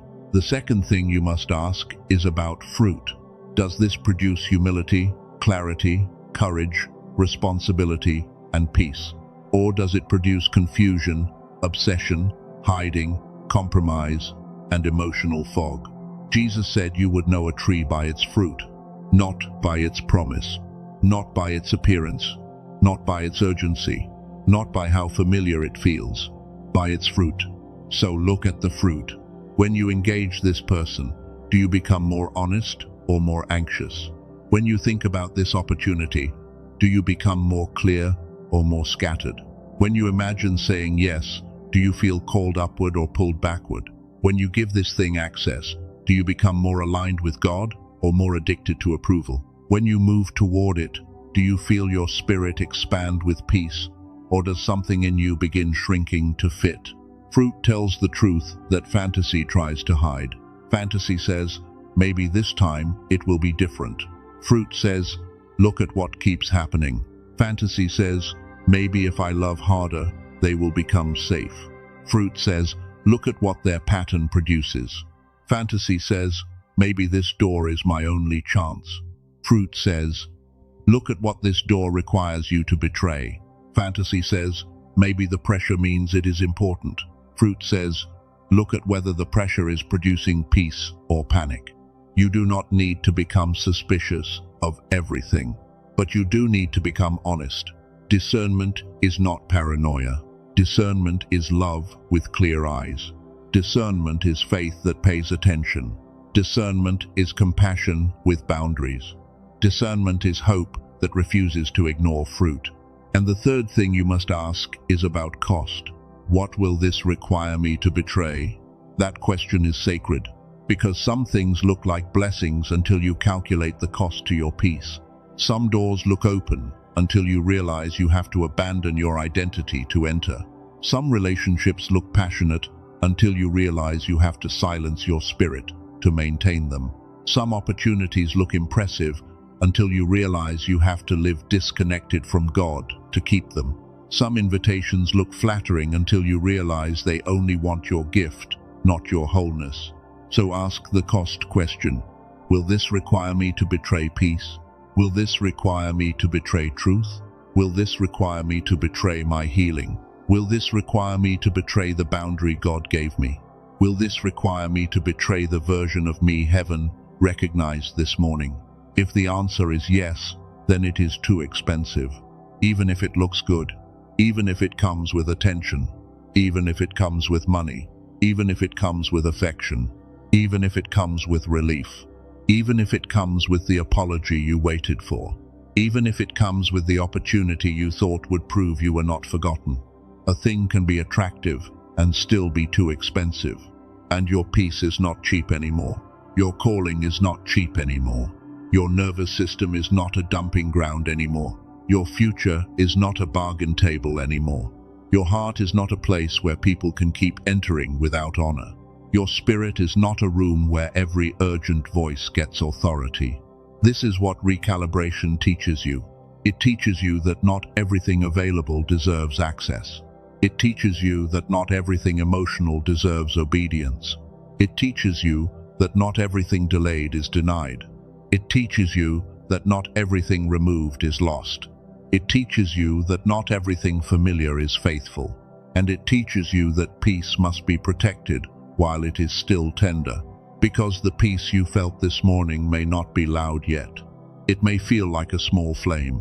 It may feel like a quiet yes. It may feel like one clear breath after a long season of inner noise.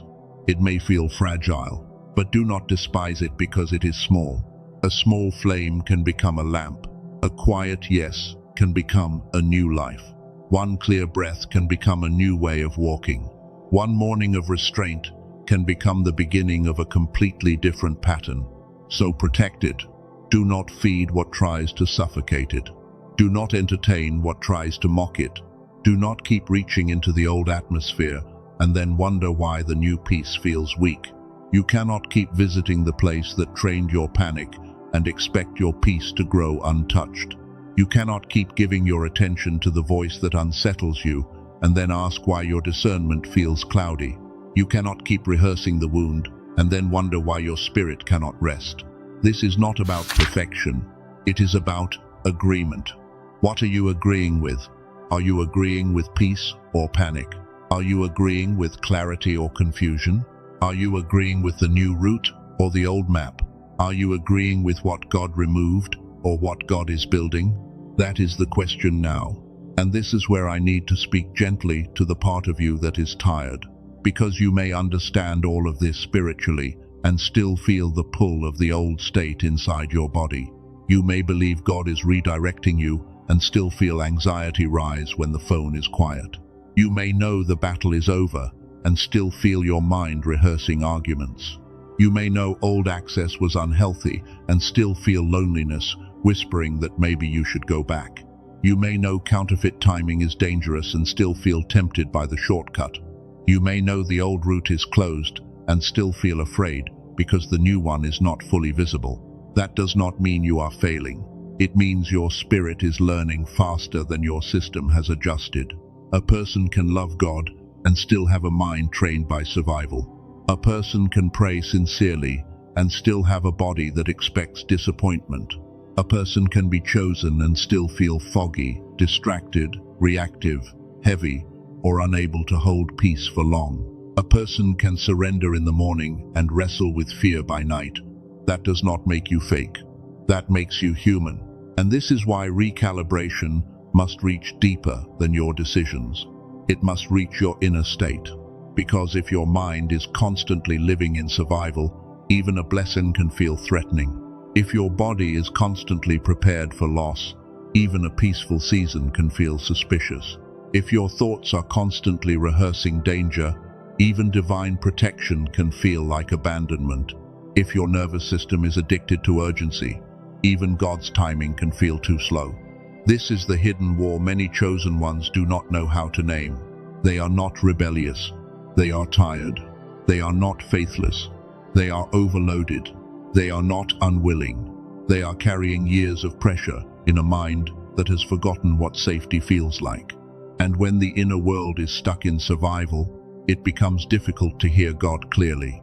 Not because God stopped speaking, but because fear becomes loud, urgency becomes loud, memory becomes loud, disappointment becomes loud, old voices become loud.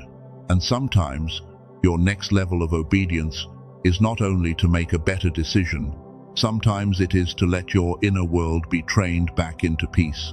This is where the spiritual and the practical meet, because you cannot separate your calling from the state you live in every day. Your peace matters. Your focus matters. Your clarity matters. Your ability to hear without panic matters. Your ability to sit with uncertainty without running back to old bondage matters. Your ability to stay present instead of being dragged into yesterday matters. Your mind is not separate from your spiritual walk. The state of your mind affects how you discern. It affects how you pray. It affects how you respond. It affects how you receive. It affects how you interpret silence. It affects how you handle delay. It affects how you recognize peace. This is why I want to mention something here, carefully and honestly, because this is not a magic fix. This is not a replacement for prayer. This is not a replacement for wisdom, healing, therapy, discipline, obedience, or real-life responsibility, but for the chosen one who feels like their spirit wants peace while their mind keeps being pulled back into fog, fear, distraction, or survival. There is a simple tool that may support the recalibration you are already sensing. It is called the Genius Song. It is a 7-minute digital audio track designed to be listened to with headphones, and the idea behind it is brain entrainment, using sound to help guide the brain toward a more focused, elevated state. The product is built around gamma waves, the brainwave state often associated with heightened focus, insight, learning, and moments of deep clarity. And the reason I am bringing it up here is not random, because this entire message has been about recalibration. Heaven is recalibrating the road. God is recalibrating access. Your spirit is recalibrating what it will agree with. And for many chosen ones, the mind also needs support in leaving survival and returning to clarity. There are people who feel like they used to be sharper. They used to feel more creative. They used to sense things more clearly. They used to move through life with more flow. They used to have those moments where ideas came easily, where intuition felt alive, where the world felt less heavy and more open. Then life happened. Pressure happened. Disappointment happened. Responsibilities happened. Trauma happened. Noise happened. And slowly, the mind that once felt bright began to feel foggy. The spirit that once felt sensitive began to feel buried. The inner voice that once felt clear began to feel drowned out by survival. If that describes you, I want you to hear this gently. You are not broken. You may simply be living below the state you were designed to carry. The Genius Song is presented as a 7-minute daily audio ritual that helps support a return to that clearer, more activated state. You sit with headphones, listen, and allow the sound to do its work.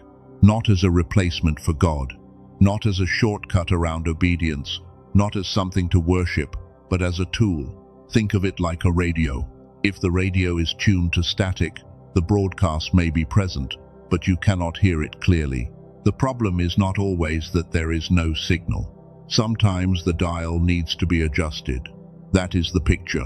A recalibration device for the inner atmosphere. And again, I want to be honest with you. No tool can obey God for you. No audio can set your boundaries for you. No frequency can make your decisions for you. No product can replace prayer, character, courage, or discernment. But the right tool, used with the right spirit, can support the state in which obedience becomes easier to hold. There are people who describe feeling more focused after using it. There are people who describe feeling clearer. There are people who say they began noticing more synchronicities, more ideas, more calm, more inner connection, more ability to make decisions they had delayed for too long. One story connected to this tool speaks of a woman who had tried spiritual practices for years, yet still felt like the real connection never fully landed. She did not approach it as a miracle cure. She approached it with honest curiosity. And after using the 7-minute ritual, what she described was not hype. She described life beginning to feel less blocked, as if the world started speaking to her in a language she could understand again. Now, do not receive that as a promise that your life will copy her story. Receive it as an example of what can happen when someone gives their inner state consistent support. Your journey is still your journey. Your obedience is still your obedience. Your relationship with God is still sacred. But if your spirit resonates with the idea of a simple 7-minute recalibration tool, I placed the link in the description and the pinned comment. The original price listed for the Genius Song is $49, but through the page connected to this message, it is currently presented at $39. It is digital, so it is delivered by email. It also comes with several bonuses, including an audio track for children, a classic book connected to the principles behind The Secret, a guided visualization, and an infographic for daily habits. It also includes a money-back guarantee, so if it does not resonate with you, you are not locked into it. And I need to say this clearly. If you decide to explore it, use the link in the description or pinned comment, because there are many copies, imitations, and random audio files online using similar language. Do not go searching for it on random platforms and assume every version is the same. The official link is there, so you know you are looking at the correct page, the correct bonuses, and the correct guarantee. If it does not resonate with your spirit, leave it. No pressure, no fear, no forcing.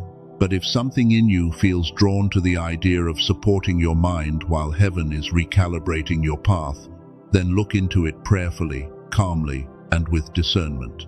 That is the only way I want you to approach it. Not from panic, not from desperation, not because you think you are broken, but because you are learning how to steward the state that God is building in you. And now, we return to the deeper instruction. Whether you use that tool or not, the truth remains the same. You must protect what heaven started. You must protect the peace. You must protect the clarity. You must protect the morning signal. You must protect the version of you that did not return to the old agreement. Because a tool can support you, but it cannot choose for you. A practice can help you, but it cannot surrender for you. A message can awaken you, but it cannot walk the path in your place. You still have to choose, and the choice may not look dramatic. It may look like not answering. It may look like waiting before deciding. It may look like refusing to check. It may look like letting the silence stay silent. It may look like not feeding the fantasy. It may look like not explaining your boundary to someone who only wants to debate it. It may look like letting one day pass without handing your peace back to the old voice. That is how recalibration becomes a lifestyle, not through one emotional moment, through repeated agreement, again and again. Peace over panic, truth over performance, alignment over attachment, discernment over desperation, obedience over urgency. You do not need to master the whole future today. You need to obey the next clear instruction. That is all. The next clear instruction may be simple. Do not text back from fear. Do not say yes from guilt. Do not reopen the door because you feel lonely. Do not accept pressure as confirmation. Do not call confusion romantic. Do not call chaos passion. Do not call self-betrayal humility. Do not call waiting failure. Do not call peace boring. Do not call God's protection abandonment. If you can hold those instructions, your path will become clearer. Not all at once, but enough for the next step. And when the next step is clear, take it with peace. When it is not clear, do not manufacture movement just to calm your anxiety. Stillness is not always stagnation. Sometimes stillness is obedience. Sometimes stillness is the place where your inner world catches up to what your spirit already knows. Sometimes stillness is where heaven removes the residue of the old route. Sometimes stillness is where God teaches you that you do not have to run to be faithful. Sometimes stillness is where the new map begins to form.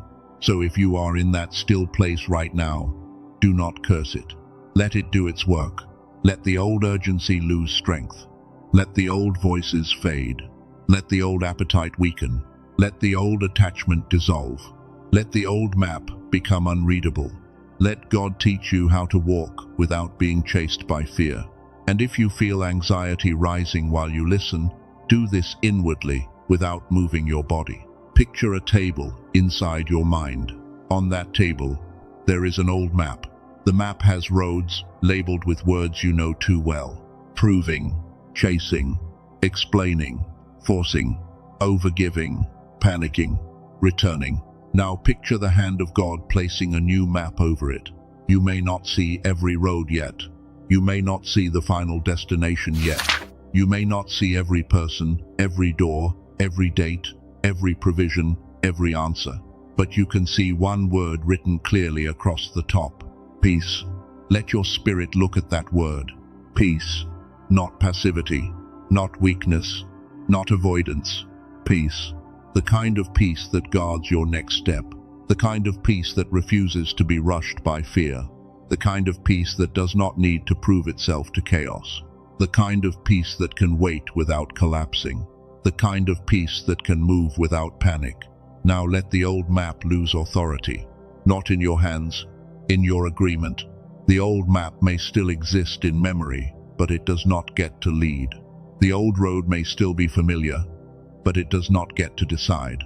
The old voice may still speak, but it does not get the steering wheel. The old pattern may still call, but it does not get your obedience. That is the mental action for this season. Do not try to fight every old thought.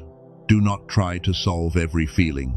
Do not try to explain every wave of emotion. Just return inwardly to the new map and say, peace leads now, peace leads now, peace leads now. Let that become your inner command. When fear gets loud, peace leads now. When guilt tries to reopen access, peace leads now. When urgency tries to force timing, peace leads now. When the old identity asks for the wheel, peace leads now. When loneliness romanticizes the cage, peace leads now. When the old door looks attractive again, peace leads now. This does not mean every peaceful thing is easy. It means your spirit is no longer taking orders from panic. That is recalibration. That is what heaven is building in you. And this is why the next part matters so deeply. Because after the road has been recalibrated, after the battle has been cancelled, after the access has shifted, after counterfeit timing has been interrupted, after the old identity route has closed, you still need to know how to walk each morning. Not just today, tomorrow, the next day, the day after that, the day when you feel strong, the day when you feel tempted, the day when the old person returns, the day when the door closes, the day when the new door opens, the day when nothing seems to happen, the day when everything changes at once. You need a way to begin the day without handing it to fear before it even starts. You need a way to wake up and remember who leads now. You need a way to recognize the difference between the old map and the new piece. You need a way to live as the person heaven recognized this morning, because this morning was the door, but it is not the destination. The next step is learning how to walk after the recalibration, because the morning was the door. It was not the destination. It was the signal. It was not the entire journey. It was the moment heaven showed you that something inside you had shifted enough for the route to change. And now, chosen one, you must learn how to begin again without handing the new day to the old fear. That is one of the most sacred skills you can learn in this season. How to wake up without immediately reaching for panic. How to enter a new day without letting yesterday's wound write the first sentence. How to receive silence without assuming abandonment. How to face uncertainty without trying to control every outcome. How to carry peace before proof arrives. How to walk slowly when the old you would have rushed. How to wait without collapsing. How to move without forcing. How to love without self-betrayal. How to obey without needing everyone to understand. Because if heaven is recalibrating your path, then every morning becomes important. Not because you need to live in fear of making one wrong move. Not because God is waiting for you to be perfect. Not because your destiny depends on one flawless routine, but because the way you begin the day often reveals who is leading you. Fear or faith, pressure or peace, old identity or new agreement, the wound or the wisdom, the old map or the recalibrated path.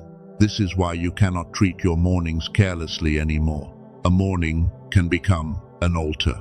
Not an altar made of candles, noise, pressure, or performance.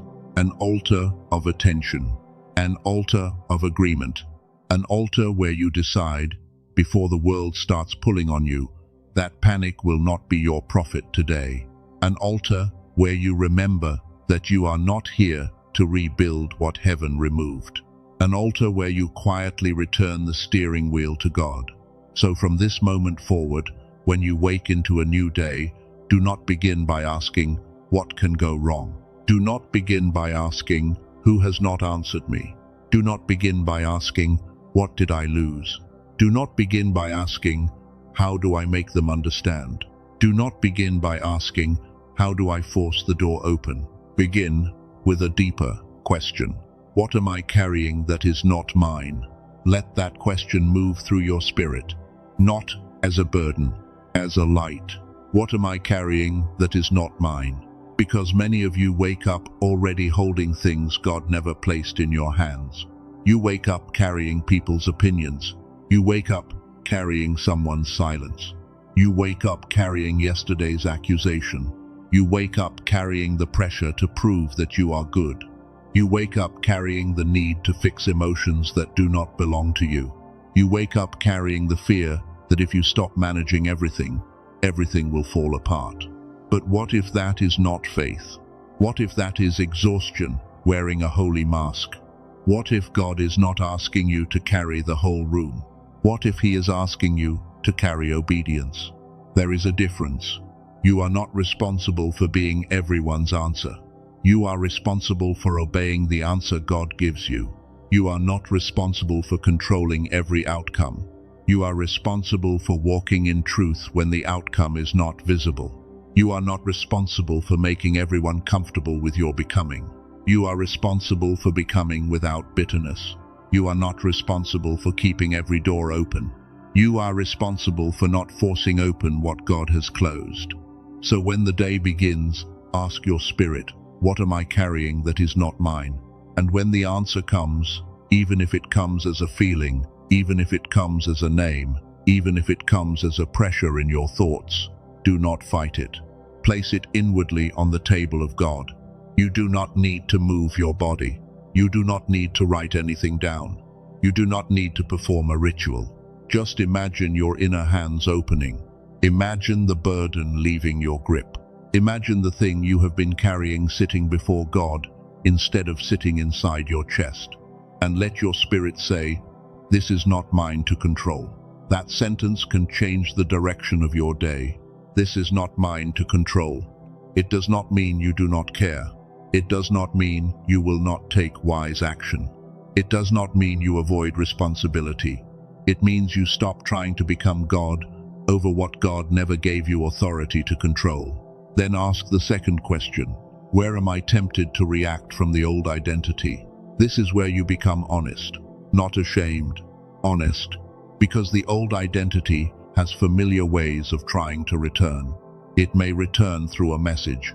It may return through guilt. It may return through loneliness. It may return through the need to be understood. It may return through the urge to check, chase, prove, explain, compare, or control. It may return through that small voice that says, just go back, just answer, just apologize for the boundary, just lower your standard, just reopen the door, just make peace at the cost of truth. When that voice appears, do not hate yourself for hearing it. Hearing the old voice does not mean you are the old person. It means a pattern is asking for permission, and you now have the authority to deny it. So ask, where am I tempted to react from the old identity? Then let your spirit answer. Maybe it is in a relationship. Maybe it is in your work. Maybe it is in money. Maybe it is in your family. Maybe it is in the way you speak to yourself. Maybe it is in the way you interpret delay. Maybe it is in the way you panic when nothing is happening fast enough. Do not condemn it. Name it, because what remains unnamed often remains in control. And then say inwardly, I see the old pattern, but I do not have to obey it. That is a sacred sentence. I see the old pattern, but I do not have to obey it. Let that sentence become a sword without violence. A sword that cuts agreement. A sword that separates memory from identity. A sword that says, yes, that was me in survival, but it will not be me in surrender. Then ask the third question. What is one quiet act of obedience today? Not 10. Not a dramatic performance. Not an impossible assignment. One quiet act. Because chosen one, the life God is building in you, will not always be built through dramatic moments. Much of it will be built through quiet obedience repeated until it becomes a new nature. One quiet act may be not replying from anger. One quiet act may be waiting before making a decision. One quiet act may be refusing to speak death over your future. One quiet act may be not checking the door that God already closed. One quiet act may be choosing gratitude before evidence. One quiet act may be completing the responsibility that is already in front of you. One quiet act may be praying honestly instead of performing spiritually. One quiet act may be letting someone misunderstand you without running back into the courtroom. One quiet act may be receiving peace without trying to explain why you deserve it. One quiet act may be resting your spirit from the need to know everything today. Do not despise one quiet act. A life can change through one quiet act repeated in the presence of God. This morning, one quiet act became a signal. Tomorrow, one quiet act can become a foundation. The next day, one quiet act can become a pattern. And over time, the pattern becomes a path.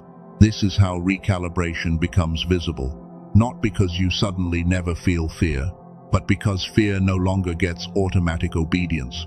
Not because you suddenly understand everything, but because confusion no longer becomes your master. Not because you never grieve what was removed, but because grief no longer drags you back into bondage. Not because you become untouchable, but because you become anchored. And the fourth question is this: what door am I not allowed to reopen? This one may be difficult, because some doors do not look dangerous at first. Some doors look like comfort. Some doors look like memory. Some doors look like a second chance. Some doors look like unfinished business. Some doors look like the apology you wanted. Some doors look like the opportunity that once made you feel important. Some doors look like the version of life you thought you needed before you healed. But if God closed it through peace, do not reopen it through fear. If your spirit finally breathed when it ended, do not call that breath a mistake. If your clarity returned when you stepped away, do not let nostalgia rewrite the evidence. If your body stopped bracing when access changed, do not ignore that wisdom. If the door required your old identity to survive, do not decorate it and call it destiny. Ask the question, what door am I not allowed to reopen? And when your spirit knows the answer, do not argue with it. Do not demand 5 more confirmations because the first one hurt. Do not ask God to keep repeating what He has already said through peace. Do not use compassion as an excuse to step back into confusion. Do not use hope as an excuse to ignore fruit. Do not use loyalty as an excuse to betray discernment. Let the closed door stay closed. There are blessings that cannot enter because you keep standing in the doorway of what is over. There are new relationships that cannot breathe because old access keeps consuming the room. There are new instructions you cannot hear because you keep listening for a voice God has already silenced. There are new doors that cannot be recognized because your eyes are still grieving the door that closed behind you. So ask the question, what door am I not allowed to reopen? And then, let peace answer. The final morning question is this: what peace must I protect today? Not what drama must I solve. Not what person must I convince. Not what future must I control. What peace must I protect today? Because peace is not passive. Peace is a territory. Peace is something God can give, but you must steward. Peace is something heaven can release, but you must stop handing it away. Peace is something that can live inside you even while questions remain outside you. Peace is not the absence of responsibility. Peace is the presence of alignment. Protect the peace that came with obedience. Protect the peace that came when you stopped chasing. Protect the peace that came when you finally told the truth to yourself. Protect the peace that came when you stopped pretending the old door was still life-giving. Protect the peace that came when you chose silence from wisdom instead of silence from fear. Protect the peace that came when you realized God was not asking you to carry what He was canceling. This is how you walk after recalibration. You begin each day by returning to the new agreement. This is not mine to control. I see the old pattern, but I do not have to obey it. I will choose one quiet act of obedience. I will not reopen what God closed. I will protect the peace heaven gave me. Let those sentences become a morning altar inside you. And now, I want to guide you through something inwardly. You do not need to move. You do not need to close your eyes. You do not need to change what you are doing. If you are listening while resting, driving, working, or sitting in silence, just let the picture form inside your spirit. Imagine a quiet room within you. not a physical room, a sacred inner place. In the center of that room is a table. On that table are maps. Some are old, some are torn, some are covered in notes written by fear. Some have roads marked with old names: chasing, proving, overgiving, explaining, returning, panicking, waiting for permission, carrying what was never yours. You recognize those roads because you have walked them before. You know the exhaustion of them. You know the confusion of them. You know the strange comfort of them. You know how familiar they feel. But now, in this inner room, you see something different. There is another map on the table. It is not fully open yet. You cannot see every detail. You cannot see every date. You cannot see every person. You cannot see every provision. You cannot see every answer. But across the top of this new map, one word is written clearly: peace. And underneath it, another word: obedience. And underneath that, another word: truth. This is the recalibrated path. It may not show you everything, but it shows you enough. It shows you that fear no longer leads.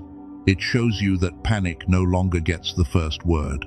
It shows you that old access no longer owns the door.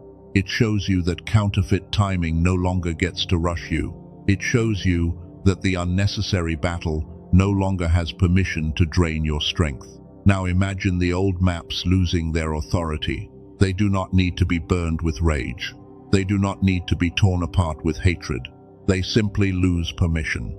The map of proving loses permission. The map of chasing loses permission.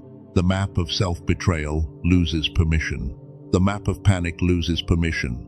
The map of returning loses permission. The map of old identity loses permission. And the new map remains: peace, obedience, truth. Let your spirit stand before that new map and say inwardly, peace leads now. Peace leads now. Peace leads now. When the old voice calls, peace leads now. When fear gets loud, peace leads now. When guilt tries to manage you, peace leads now. When loneliness romanticizes the cage, peace leads now. When old access knocks, peace leads now. When pressure demands an answer, peace leads now. When confusion tries to rename itself as love, peace leads now. When urgency pretends to be God, peace leads now. This is not weakness. This is authority. This is not avoidance. This is discernment. This is not passivity. This is obedience under peace. You are not being asked to disappear. You are being asked to walk differently. You are not being asked to become cold. You are being asked to become clear. You are not being asked to stop loving.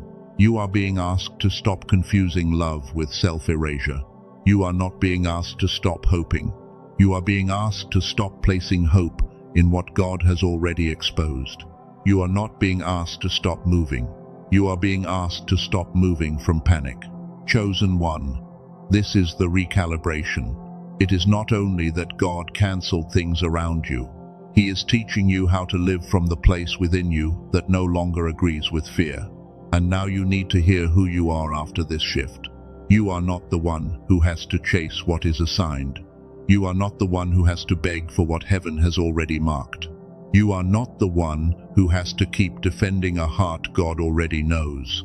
You are not the one who has to reopen wounds to prove you are forgiving. You are not the one who has to shrink to be safe. You are not the one who has to stay confused to be loved. You are not the one who has to answer every accusation.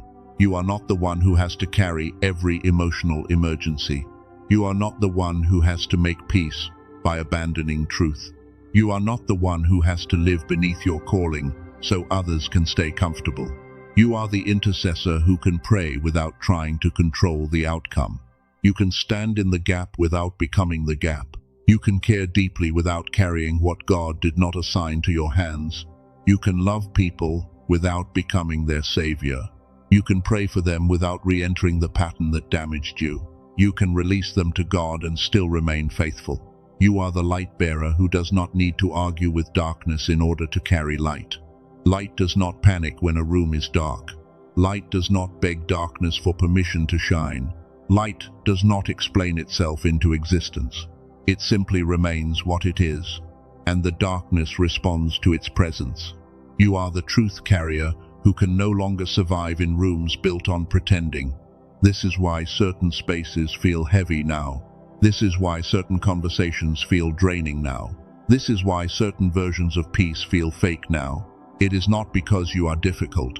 It is because your spirit has become allergic to falsehood. You are the cycle breaker who does not return to old patterns for comfort. You may feel the pull, but you do not have to obey it. You may hear the old voice, but you do not have to answer it. You may remember the old road, but you do not have to walk it. The cycle does not end because it becomes easy. The cycle ends because someone finally agrees with God more than they agree with fear. You are the spiritual warrior who wins by obedience, not noise. You do not have to be loud to be strong. You do not have to be seen to be covered. You do not have to be understood to be aligned. You do not have to retaliate to be protected. You do not have to rush to be moving. You do not have to force to be faithful. You are formed. You are aligned. You are sent. Not sent back to the old battle. Not sent back to the old cage. Not sent back to the old explanation. Not sent back to the old access. Not sent back to the old panic. You are being sent forward with peace. And I know part of you may still feel tender. That is okay. A recalibrated life can still have a tender heart. A strong spirit can still have tears. A clear boundary can still come with grief. A closed door can still be missed. A healed person can still remember pain. A chosen person can still need reassurance. So receive this gently. You do not have to hate what you are leaving to know you cannot return. You do not have to understand every detail to obey the peace. You do not have to feel brave every second to walk in courage. You do not have to be emotionless to be mature. You do not have to be perfect to be led. You do not have to be completely over it to be free from it. Freedom often begins before the feelings fully catch up. Obedience often comes before the emotions agree. Peace often arrives before the proof is visible. And faith often sounds like a quiet sentence inside a shaking heart. God, I trust you more than I trust my fear. Let that be enough for today. You do not need to conquer the whole future in one moment. You only need to return to the next clear instruction. Protect peace. Do not reopen what closed in peace. Do not feed the old battle. Do not restore old access because guilt got loud. Do not accept counterfeit timing because waiting feels uncomfortable. Do not return to the old identity because the new one feels unfamiliar. Do not punish yourself for needing time. Do not call yourself weak because you still feel waves. Do not call yourself lost because the new map is not fully visible. If the word at the top of the new map is peace, follow peace. If the next instruction is quiet, honor quiet. If the next step is small, take the small step. If the door is closed, stop standing in front of it, begging it to become your future. If the old voice calls, let peace answer. If the old pattern rises, let truth answer. If the old fear speaks, let obedience answer. And now, let this become prayer over your life. Father, I lift up the chosen one who is listening right now. The one who woke up this morning with a feeling they could not explain. The one who made a quiet choice and did not know heaven saw it. The one who chose restraint when reaction would have been easier. The one who chose surrender when control felt safer. The one who chose peace even while fear still had a voice. The one who is trying to understand why certain things are closing, why certain people are shifting, why certain desires are fading, why certain roads no longer feel right. Father, cover them with clarity. Not the kind of clarity that needs to know every detail. The kind of clarity that knows your peace when it comes. Guard their mind from panic. Guard their heart from false guilt. Guard their spirit from counterfeit timing. Guard their peace from old access. Guard their future from the version of them that still wants to run back to what you removed. Do not let them rebuild what you have torn down in mercy. Do not let them reopen what you closed in protection. Do not let them call chaos love. Do not let them call pressure purpose.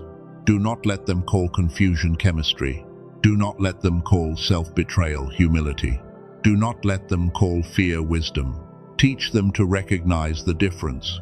Teach them to know when peace is speaking. Teach them to know when pressure is pretending. Teach them to know when a door is closed by your hand. Teach them to know when silence is not abandonment, but shelter.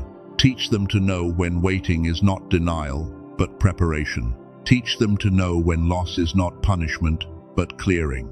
And Father, for everything that was cancelled by your protection, give them the grace not to chase it. For every unnecessary battle that ended, give them the strength not to re-enter it. For every old access that was removed, give them the courage not to apologize for the gate.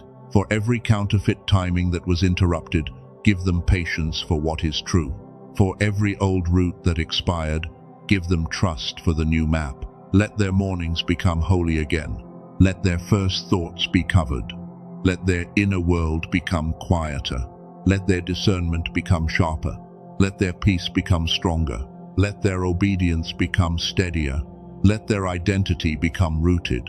Let them stop living like they must earn what you have already called them to steward. Let them stop shrinking in rooms that cannot receive who they are becoming. Let them stop mistaking anxiety for instruction. Let them stop handing their future to people who only know their past. Let them stop calling the old map home, and let them walk, slowly if they must, tenderly if they must, with tears if they must, with questions if they must, but let them walk forward, not backward, forward in peace, forward in truth, forward in obedience, forward in clarity, forward in holy restraint, forward in surrendered strength, forward as the person heaven recognized this morning. And I hear this for you, chosen one. My child, walk softly now. What you thought was ordinary was the door. What you thought was small was the signal. What you thought was silence was alignment. What you thought was loss was me clearing the road. Do not go back to the map that kept you afraid. Do not rebuild the room that taught you to shrink. Do not chase the voice I have quieted. Do not mourn the chain as if it were a crown.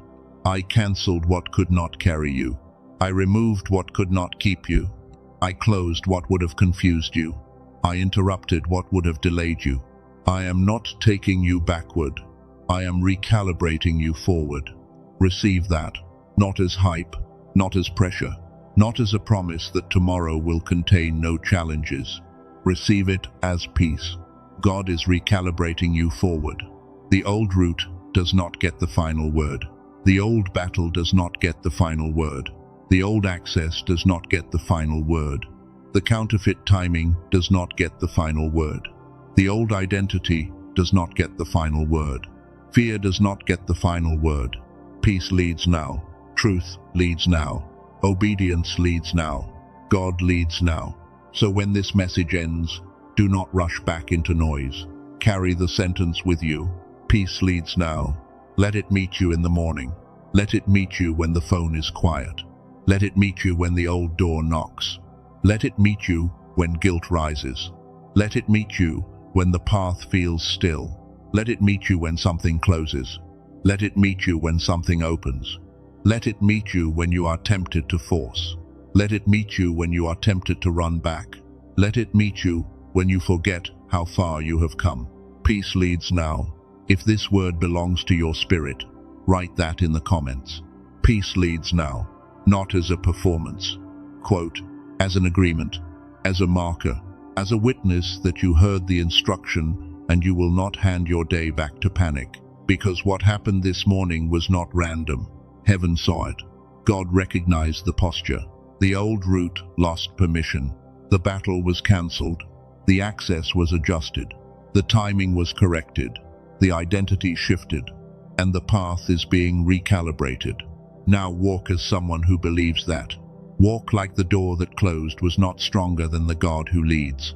Walk like the silence is not empty when peace is present. Walk like obedience still matters when nobody applauds. Walk like your private yes has weight in heaven. Walk like what God removed does not need to be rebuilt by your fear. Walk like you are not behind. Walk like you are being guided. Walk like you are not abandoned. Walk like you are being protected. Walk like the old map has expired. Walk like peace leads now. And if you remember nothing else, remember this. God did not cancel you. He cancelled what was too small for the person He saw in you this morning. So do not shrink back into what He has outgrown you from. Do not return to what required you to abandon yourself. Do not chase what could only love the old version. Do not grieve the cage like it was the promise. Lift your spirit, not with pride, with trust. The morning was the door. The cancellation was the clearing. The recalibration is the mercy. And the path ahead will be walked one peaceful act of obedience at a time.